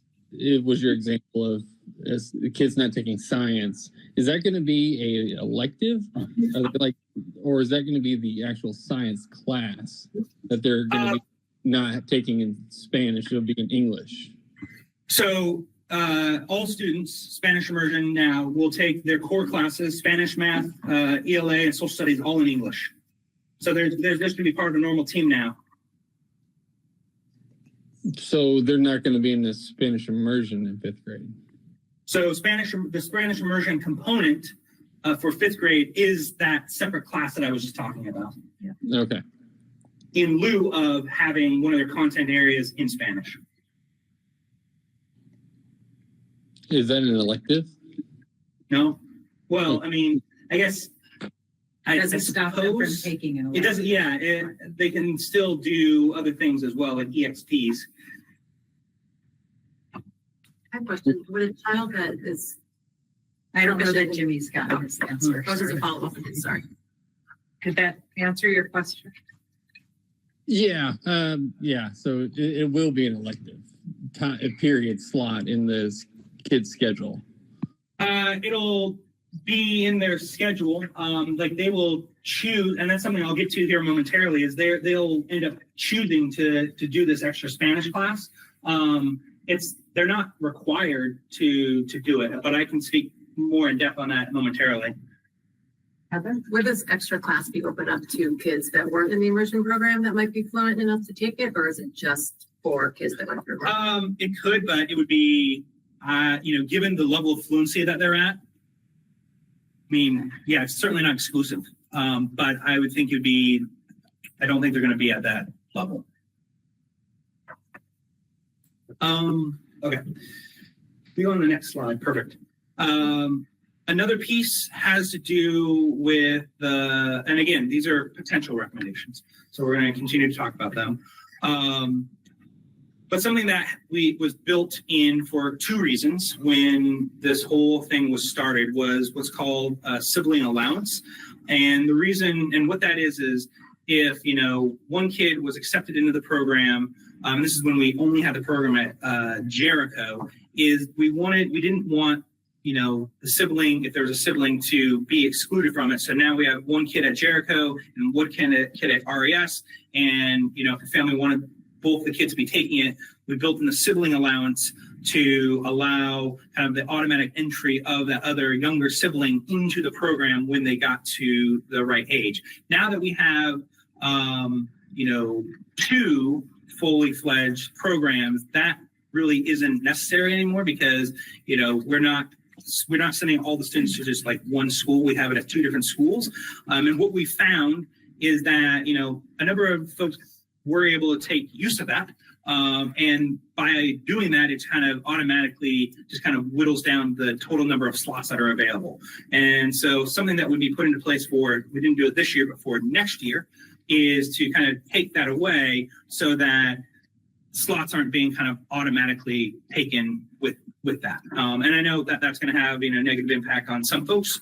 But again, that's something we're going to continue talking about on our May 21st meeting.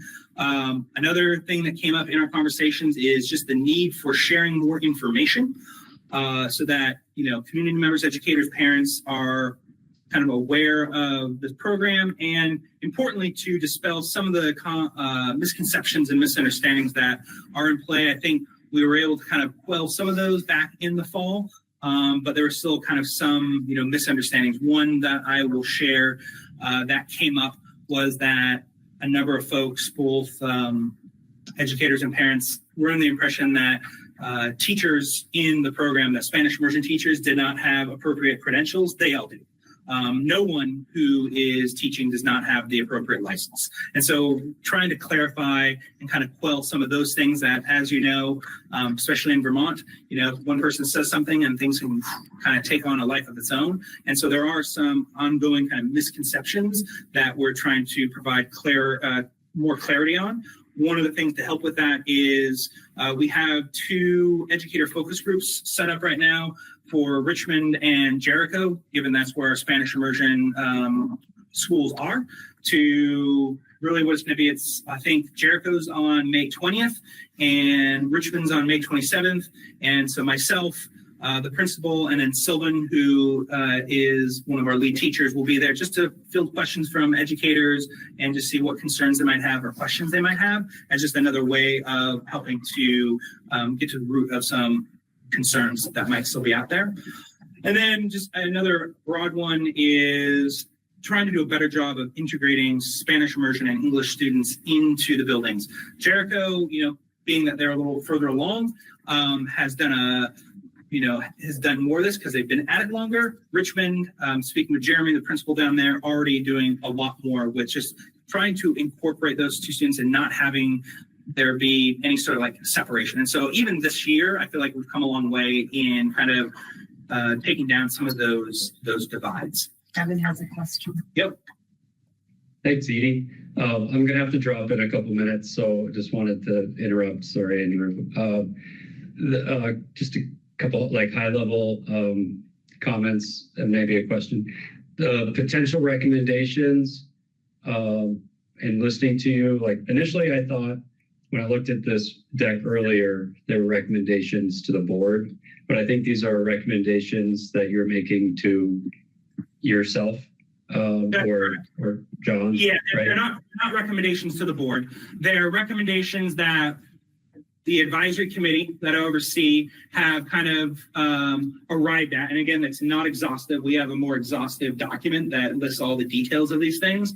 And we have a meeting coming up on May 21st where we're going to kind of conclude our conversation and determine, which recommendations we're going to move forward with. By recommendations, I mean that these are the suggested changes that we should put into place to kind of improve both the Spanish immersion program, but also kind of the interaction of Spanish immersion within the individual schools.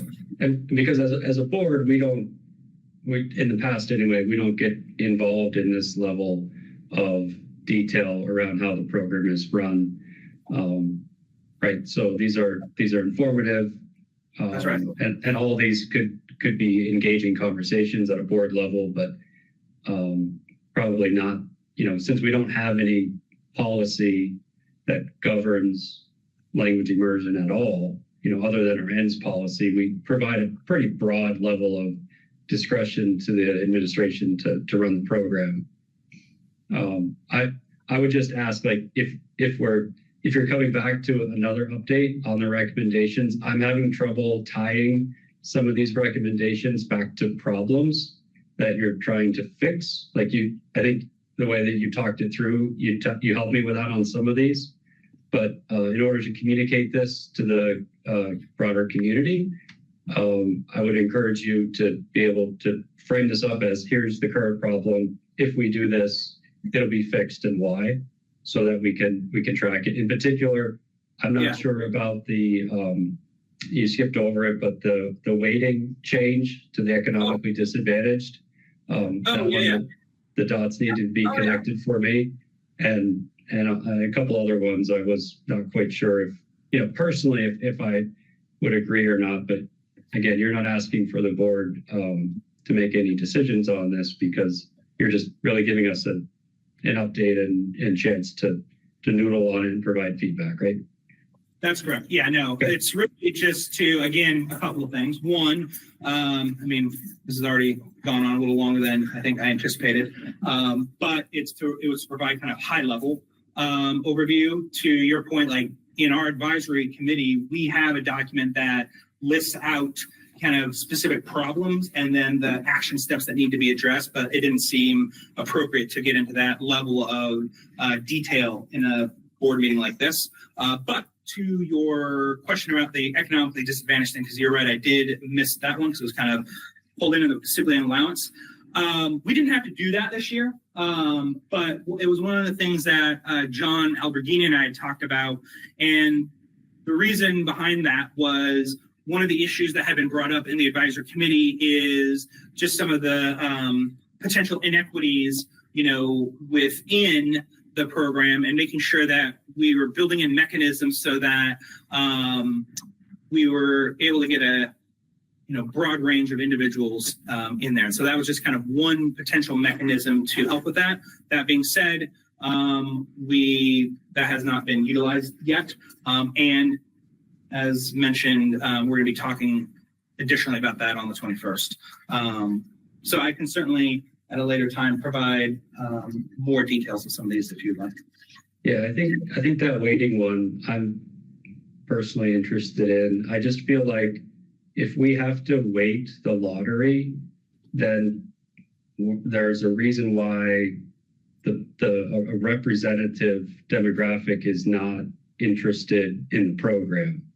And we should look at what we can do to increase people wanting to be in it from all different, walks of life, rather than biasing the lottery. And that's actually something we're doing too, is we made an increased effort this year to better publicize it and make sure there's more information out there. We had an increased number of informational nights because, you know, to your point, yeah, that one thing would not be sufficient to, you know, solve that issue, which is why it needs to be a multi-pronged effort. Yeah. Okay. Thank you. All right.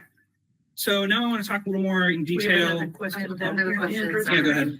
I was just curious because seemingly at the meeting where you presented this, that prompted this fall, there seems to be a lot of feedback around behavioral issues and whether you looked into that, if there was any credence behind it, or if that's something you guys are considering looking into.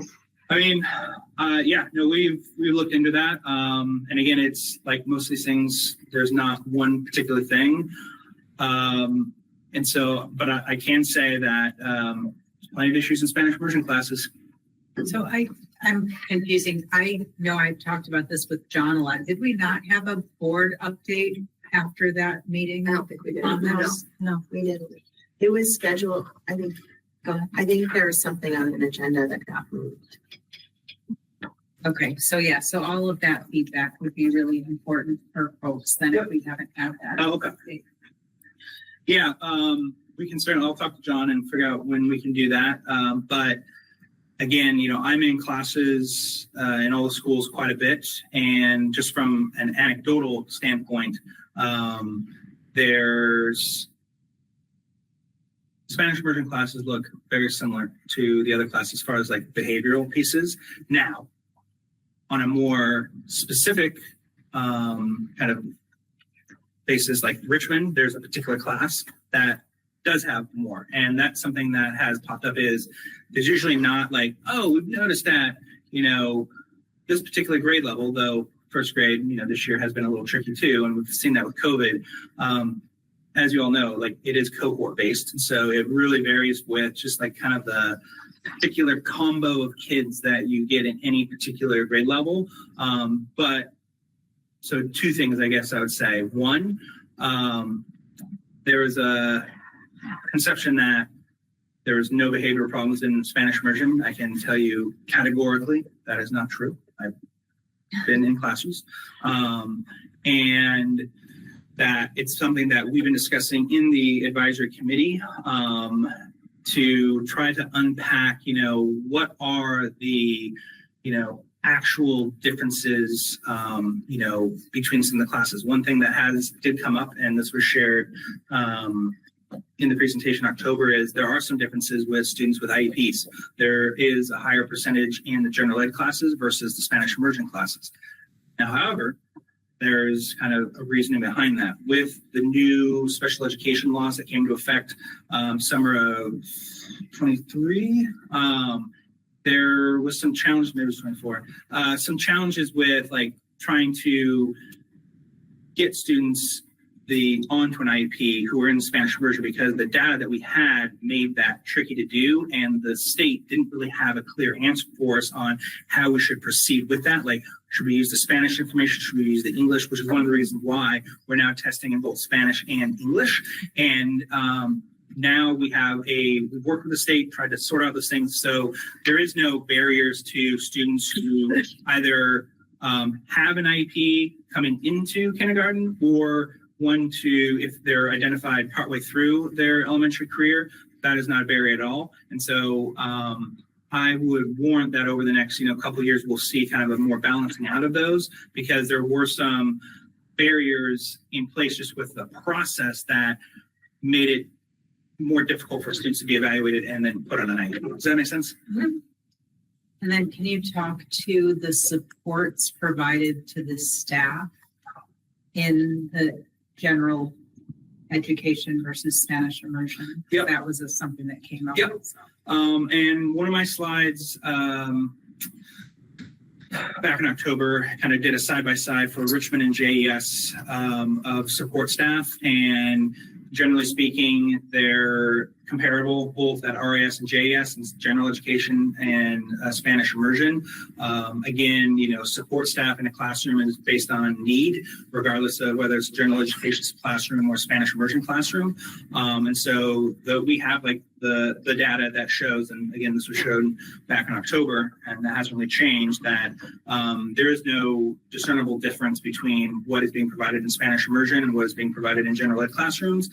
I can also say, having spoken quite a bit with principals at both Richmond and at Jericho, there, for instance, there is a perception at Richmond that there is a separate pot of money for Spanish immersion versus general education. That is not true. There was at a time when the program started, kind of like a seed fund to kind of help things build out over time, to find new curriculum and things like that. But now that the program is kind of fully fleshed out at both Richmond and Jericho, their Spanish immersion is part of the school. There's no like separate this or separate that. Everyone's getting the same resources. Is everything like same down to the penny? No, because they wouldn't be the same between a general ed, third and fourth grade classroom. But generally speaking, there is like high level parity between general ed and Spanish immersion as far as like resources are concerned. I think when the sheet is created, the information sheet, which I think is probably going to be created, whether it's a recommendation that comes out of this committee or not. Oh yeah, we're doing, yeah, it's already made. It can be shared with the board. Absolutely. And that will It'll be made public.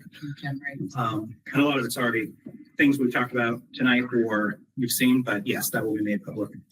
All right. So I've talked a little bit about this already, but going back to what Jimmy was saying is, and actually, so in fifth grade,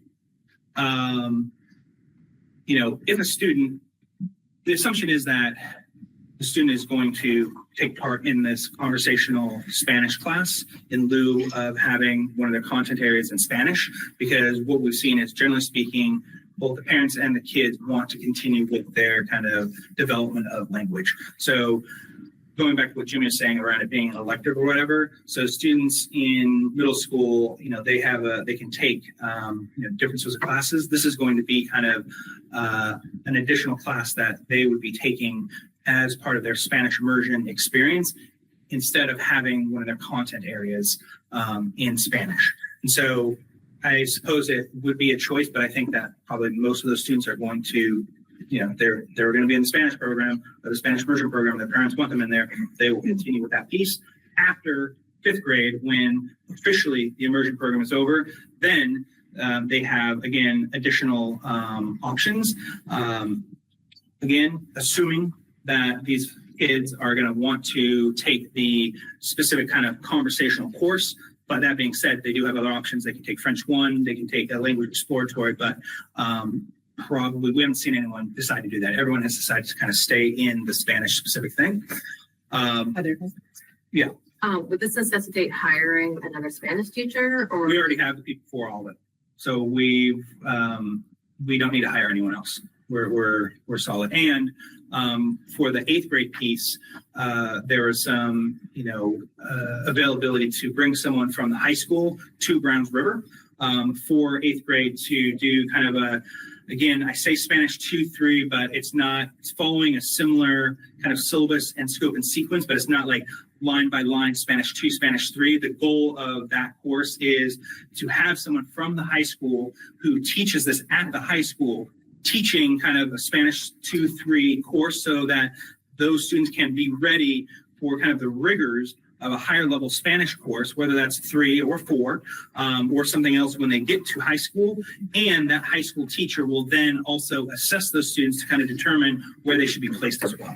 And so that's something that's new going into next year that I think will go a long ways to kind of help support students, particularly as they transition to high school, where, depending on where they're at, could do Spanish 3, 4, maybe AP, and in ninth grade, but at the very least, somewhere else in their high school career.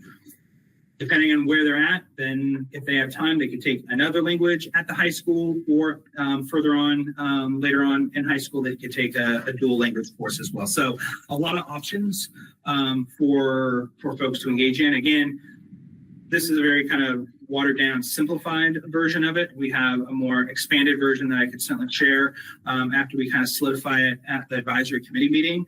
That gets in more into kind of like the details of everything. But this was informed from talking directly with parents, talking with students as well. I would say that the fifth grade student survey data that we got was extremely helpful and definitely informed how we approach this. The other thing I'll say is that, this is not set in stone. So as we move forward and we find that some things aren't working, we can adjust those as we move forward. And all of the principals, Gretchen, Kevin, and Mike have been very involved with all of this and have really, worked hard to make all of this work, knowing that middle school structures and high school structures do not play nice, that their scheduling is vastly different, and that to make some of these things work, bringing in a high school person is not easy to do. So where do we go with all this? As I said, we're meeting as a committee on the 21st. Then we'll determine what changes, recommendations we'll go forward with. Some we will implement immediately. Others will be for next year. We will have someone in a coach role. So Sylvan that I mentioned, it was planned to do it this past year, but we weren't able to do it. So she'll be able to move into a coach role next year to provide specific support to Spanish immersion teachers and generally kind of put more systemic attention to this whole piece because she's been with it for so long. I obviously, as assistant superintendent, oversee this, and I've put a lot of my time and focus and attention on this year, but it'll be helpful to have kind of another layer in there to kind of help move these things along. And then the advisory committee will reconvene sometime next year and revisit and see, all right, we made some of these changes. What have we seen? Like, how have things improved? How have things not improved? And kind of go from there. So I would say, a lot of time and effort has been put into this by a number of individuals to make, improvements and try to make it work. All right, so this is an update for us. There's nothing for us to vote on. It was just to keep us up to date. Our meeting is, a couple of weeks ahead of them actually finalizing these, so it's kind of a weird spot. But I think everybody had an opportunity to ask questions. And I just wanted to say thank you, Andrew, for pulling the advisory committee together. And I'm really glad to see that the advisory committee will continue into next year. I think that's really important, and that there'll be a Spanish immersion coach, I think is wonderful. So anyhow, seems like there's some good forward movement. I would agree. Which is great. And thank you, Susan, for being on that advisory. Yeah, I just wanted to add that, try to keep this really concise, but I think that maybe what's been lost over time, understandably, is especially with some of the newer families participating, is that the idea of the program from the very beginning was it was always designed to be an elementary immersion program. It wasn't designed, and yes, we've needed to do, and the committee did, and Andrew really did a lot of hard work on the post immersion program options. And of course, we knew there would be growing pains as the first cohort of kindergartners got to middle school. I mean, it's kind of, it had to be made up from scratch, baked from scratch. And so, of course, there would be growing pains. It's good to, I think, we all agree on the committee that it was really good to do the surveys to get to take the pulse of, the educators, the students, the parents. But this wasn't designed to take kids all the way through high school. I mean, it was always designed that, kids would get the numerous benefits that we know there are to being in a dual language immersion program, and then sort of take those with them in whatever way they do through, which is very individual, through middle school and high school. So I think we have some great options for kids to choose, and some kids may choose to go into French or not, or whatever. But they still have had the benefit of 5 years, 6 years really of, being immersion students. And so that piece, I think, maybe has gotten a little bit lost over the years of what the original intention of the program was, which was to be an elementary dual language immersion program. Stu, you had your hand up? Yeah, I mean, Susan answers a little bit of it. I think just in general, with this cohort where it's at, I mean, do you feel like just the feedback you've gotten, do you feel like it's been successful? The Spanish immersion program? Absolutely. People speak massively highly of it. I mean, the kids, like their feedback was beyond positive. Parents speak very highly of it. The teachers in the program, I mean, yeah, there are some students, in the younger grades where, there are some students who are like, this wasn't necessarily a good fit, but overwhelmingly, for the parent or for the students and families who have been engaged, they've been very impressed. And I felt that it was a very worthwhile investment of, their time, the kids. And we saw that with the fifth graders. We interviewed the fifth graders at Browns River back in December. And they overwhelmingly from the students themselves that they enjoyed their time with it. They had some suggestions for improvement, which we, included in here. But yeah, they found it beneficial. How do you celebrate the success? Is there kind of like graduation? And actually, I'm going to it. It is on maybe it's in June. It's coming up. Oh, there it is. June 5th, Bilingual Literacy Award. So all students in fourth grade and for the last several years, as far as I'm aware, every student receives this. It's a bilingual literacy award. That's like a nationally recognized award for they have to meet certain criteria, and they do a celebration. And so I think it's going to be at Jericho, and so I'll be going to that. So yes, they do celebrate that. Okay, I heard it was going to be in Barcelona, but I don't know if we get a grant for that. I don't want to open a huge can of worms. And I totally respect all of the work that has been done. But I think as a parent of a middle schooler, when I'm looking at these changes and supports that are going to be present for kids coming into that from the Spanish immersion program, I'd be remiss to not mention, and I'm reflecting about how we balance the support for kids who have, as we mentioned earlier, possibly opted out of language. And now they're going to be faced with a wall of language when they hit high school without having extra supports and having had to have taken French and Spanish and sort of waded their way through that. In middle school, they can switch language, right? So I think that's just one thing to remember when you're looking at this. And a large part of this conversation has been about equity.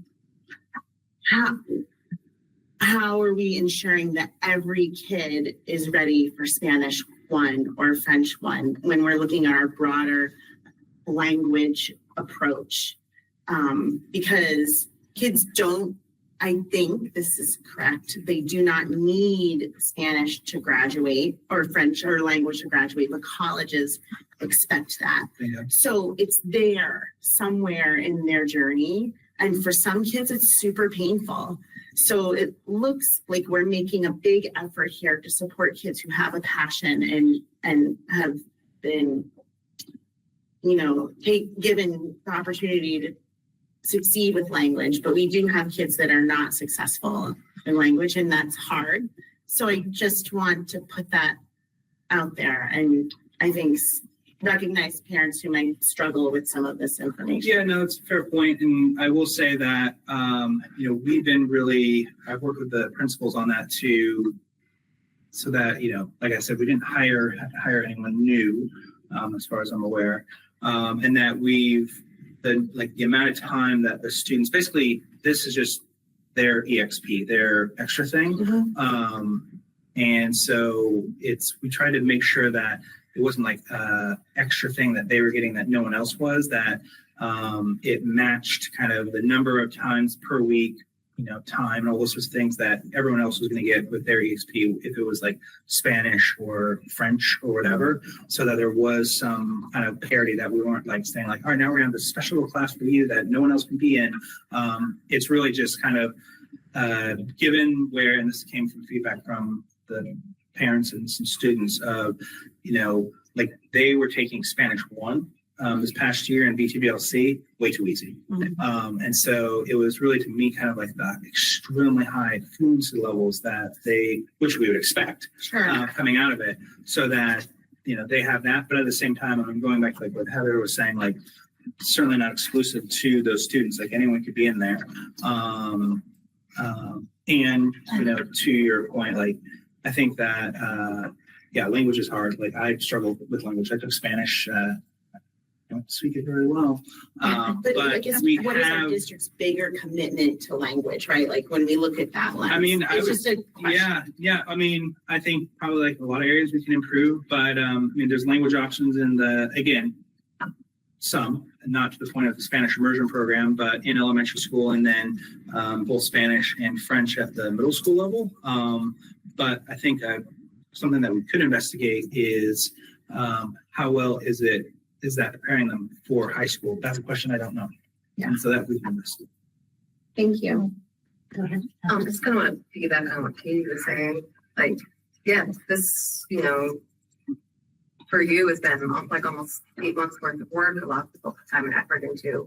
I would love to see this kind of effort put into increasing language for all our students, learners, somehow looking at what that would look like for everybody, instead of the select lottery few that got the chance to do this. That's just fine. I'm sure everyone knows my feelings on this, because I say it every time we talk about Spanish immersion, but I would love for the opportunity for all of our learners to have a more robust language program. And, I would love to see this kind of effort put into researching or looking into what that would look like.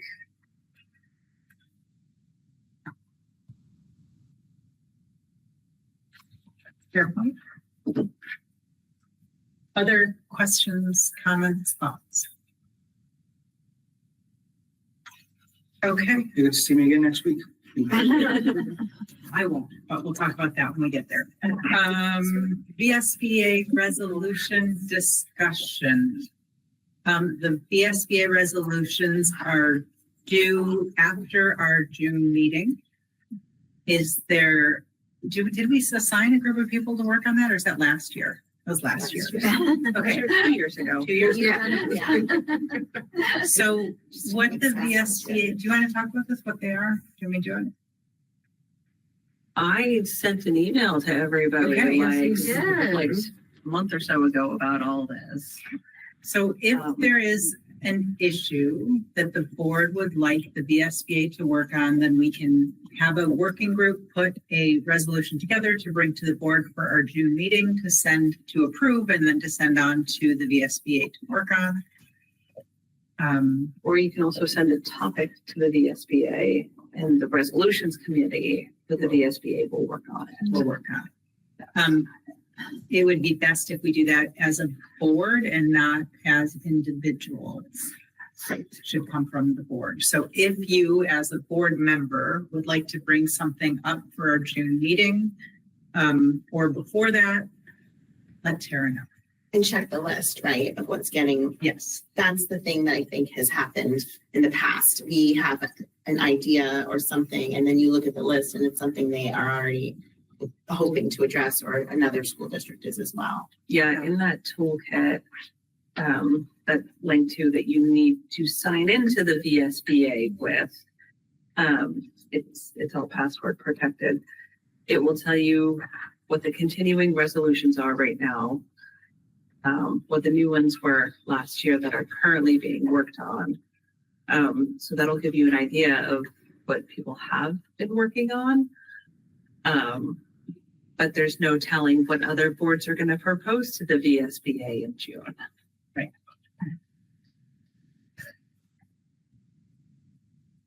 Okay. We're past time, so I'm going to let it sit there. I'm going to say reach out to Tara if you've got something that you would really are passionate about and you don't see on the VSBA list. And I'm going to ask if anybody can make a motion to approve the minutes from April 14th. Just say your name. Heather, so moved. Second. Sandra, second. Thank you. All in any discussion on the minutes? All in favor, give me an aye. Aye. All opposed? Oh, I'm assuming that was before I said all opposed. All opposed? Nay, or all opposed? Nay, yeah. Any abstentions? Okay, unanimous, thank you. In lieu of committee reports, we only have a legislative update. I'm going to start with H491, which is the second one, which is the yield bill, which the Senate on Friday passed almost identical to the House version. So, and that's what property tax rates for next year are based on. So just to leave that there, still has to go to the governor. House Bill 454 is the education reform bill. It is currently in Senate Finance to look at how that is going to be funded and how rates for student,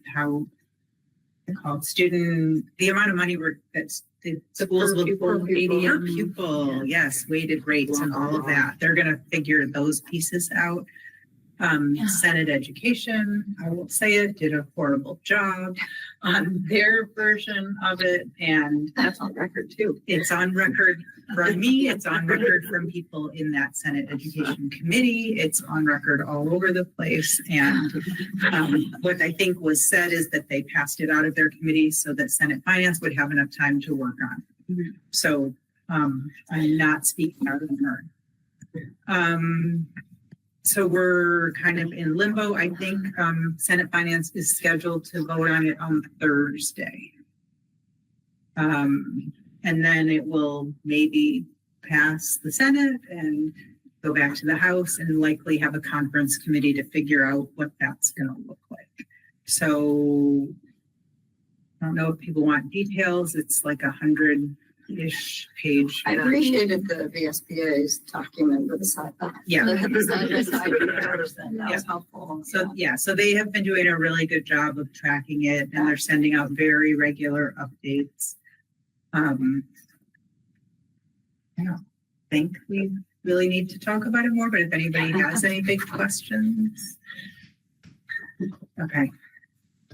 And then does anybody have a committee report that is like really important for today? Okay, great. Any other business? So just to let folks know that there are district quality standard workshops. You all got it in your email that the Agency of Education is holding this week and next. If you can attend, it would be helpful for boards to get information directly from the agency. I don't think I saw anything. Oh, Yeah. Maybe it's just you because you're the chair. You have to go. we have time to go. All right, I will forward this either. The first one's the 13th, which is tomorrow. Oh my gosh. To be fair, the email came in a week ago, but okay. I will read it in more detail and figure out if this is something that anybody absolutely has to go to from the board. And if so, if somebody is very interested in being part of this, please let me know. But you have to register. Other business? No. I'm going to ask board members to give me 3 minutes after this meeting, so please stay. Once the meeting is adjourned, remote board members, please stay 3 minutes after the meeting. This might be a good time to mention people should get graduation on their calendar. Yes, graduation is Saturday, the 13th or 14th of June. Saturday the 14th. 14. Saturday is the 14th. Saturday, the 14th of June at 10 a.m. at MMU, as long as the weather holds, but assume that. And if you want to put it on your calendar, put it on your calendar. It's super lovely. Board members are highly encouraged to attend. Put it on a box. Me too. Yeah. And The bag. bring a chair and an umbrella. It's sunny and Bring a chair, bring an umbrella. I was, Snacks. it's good for I was sunny. thinking of Bring bringing great our box. snacks. You can't. Oh, yeah, your box will be so much more fun. Yeah. Look at how you knew the date. Yeah. Yeah, right, yeah. Wonder. Whether or not under counting. Their next week on the 19th is the Golden Apple Awards. That will be at Camel's Hump. It includes food and snacks, and it starts 30 minutes early. I can't be there because my daughter's graduating from college, and so I will be. Yeah, I can't be there. Okay. We were going to so- talk about this later. So wait, so it starts at 6 or does it start? It starts at Yeah. 6. Okay. So we will have somebody choose to step in and run the meeting. Perhaps it's Katie.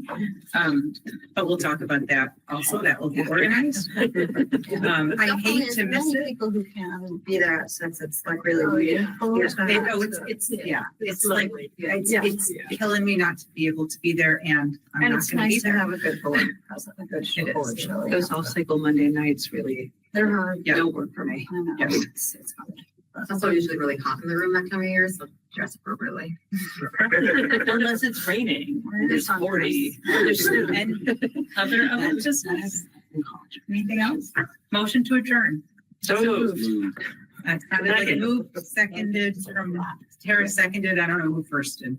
All in favor, give me an eye. All right. See you all at the next or the following board.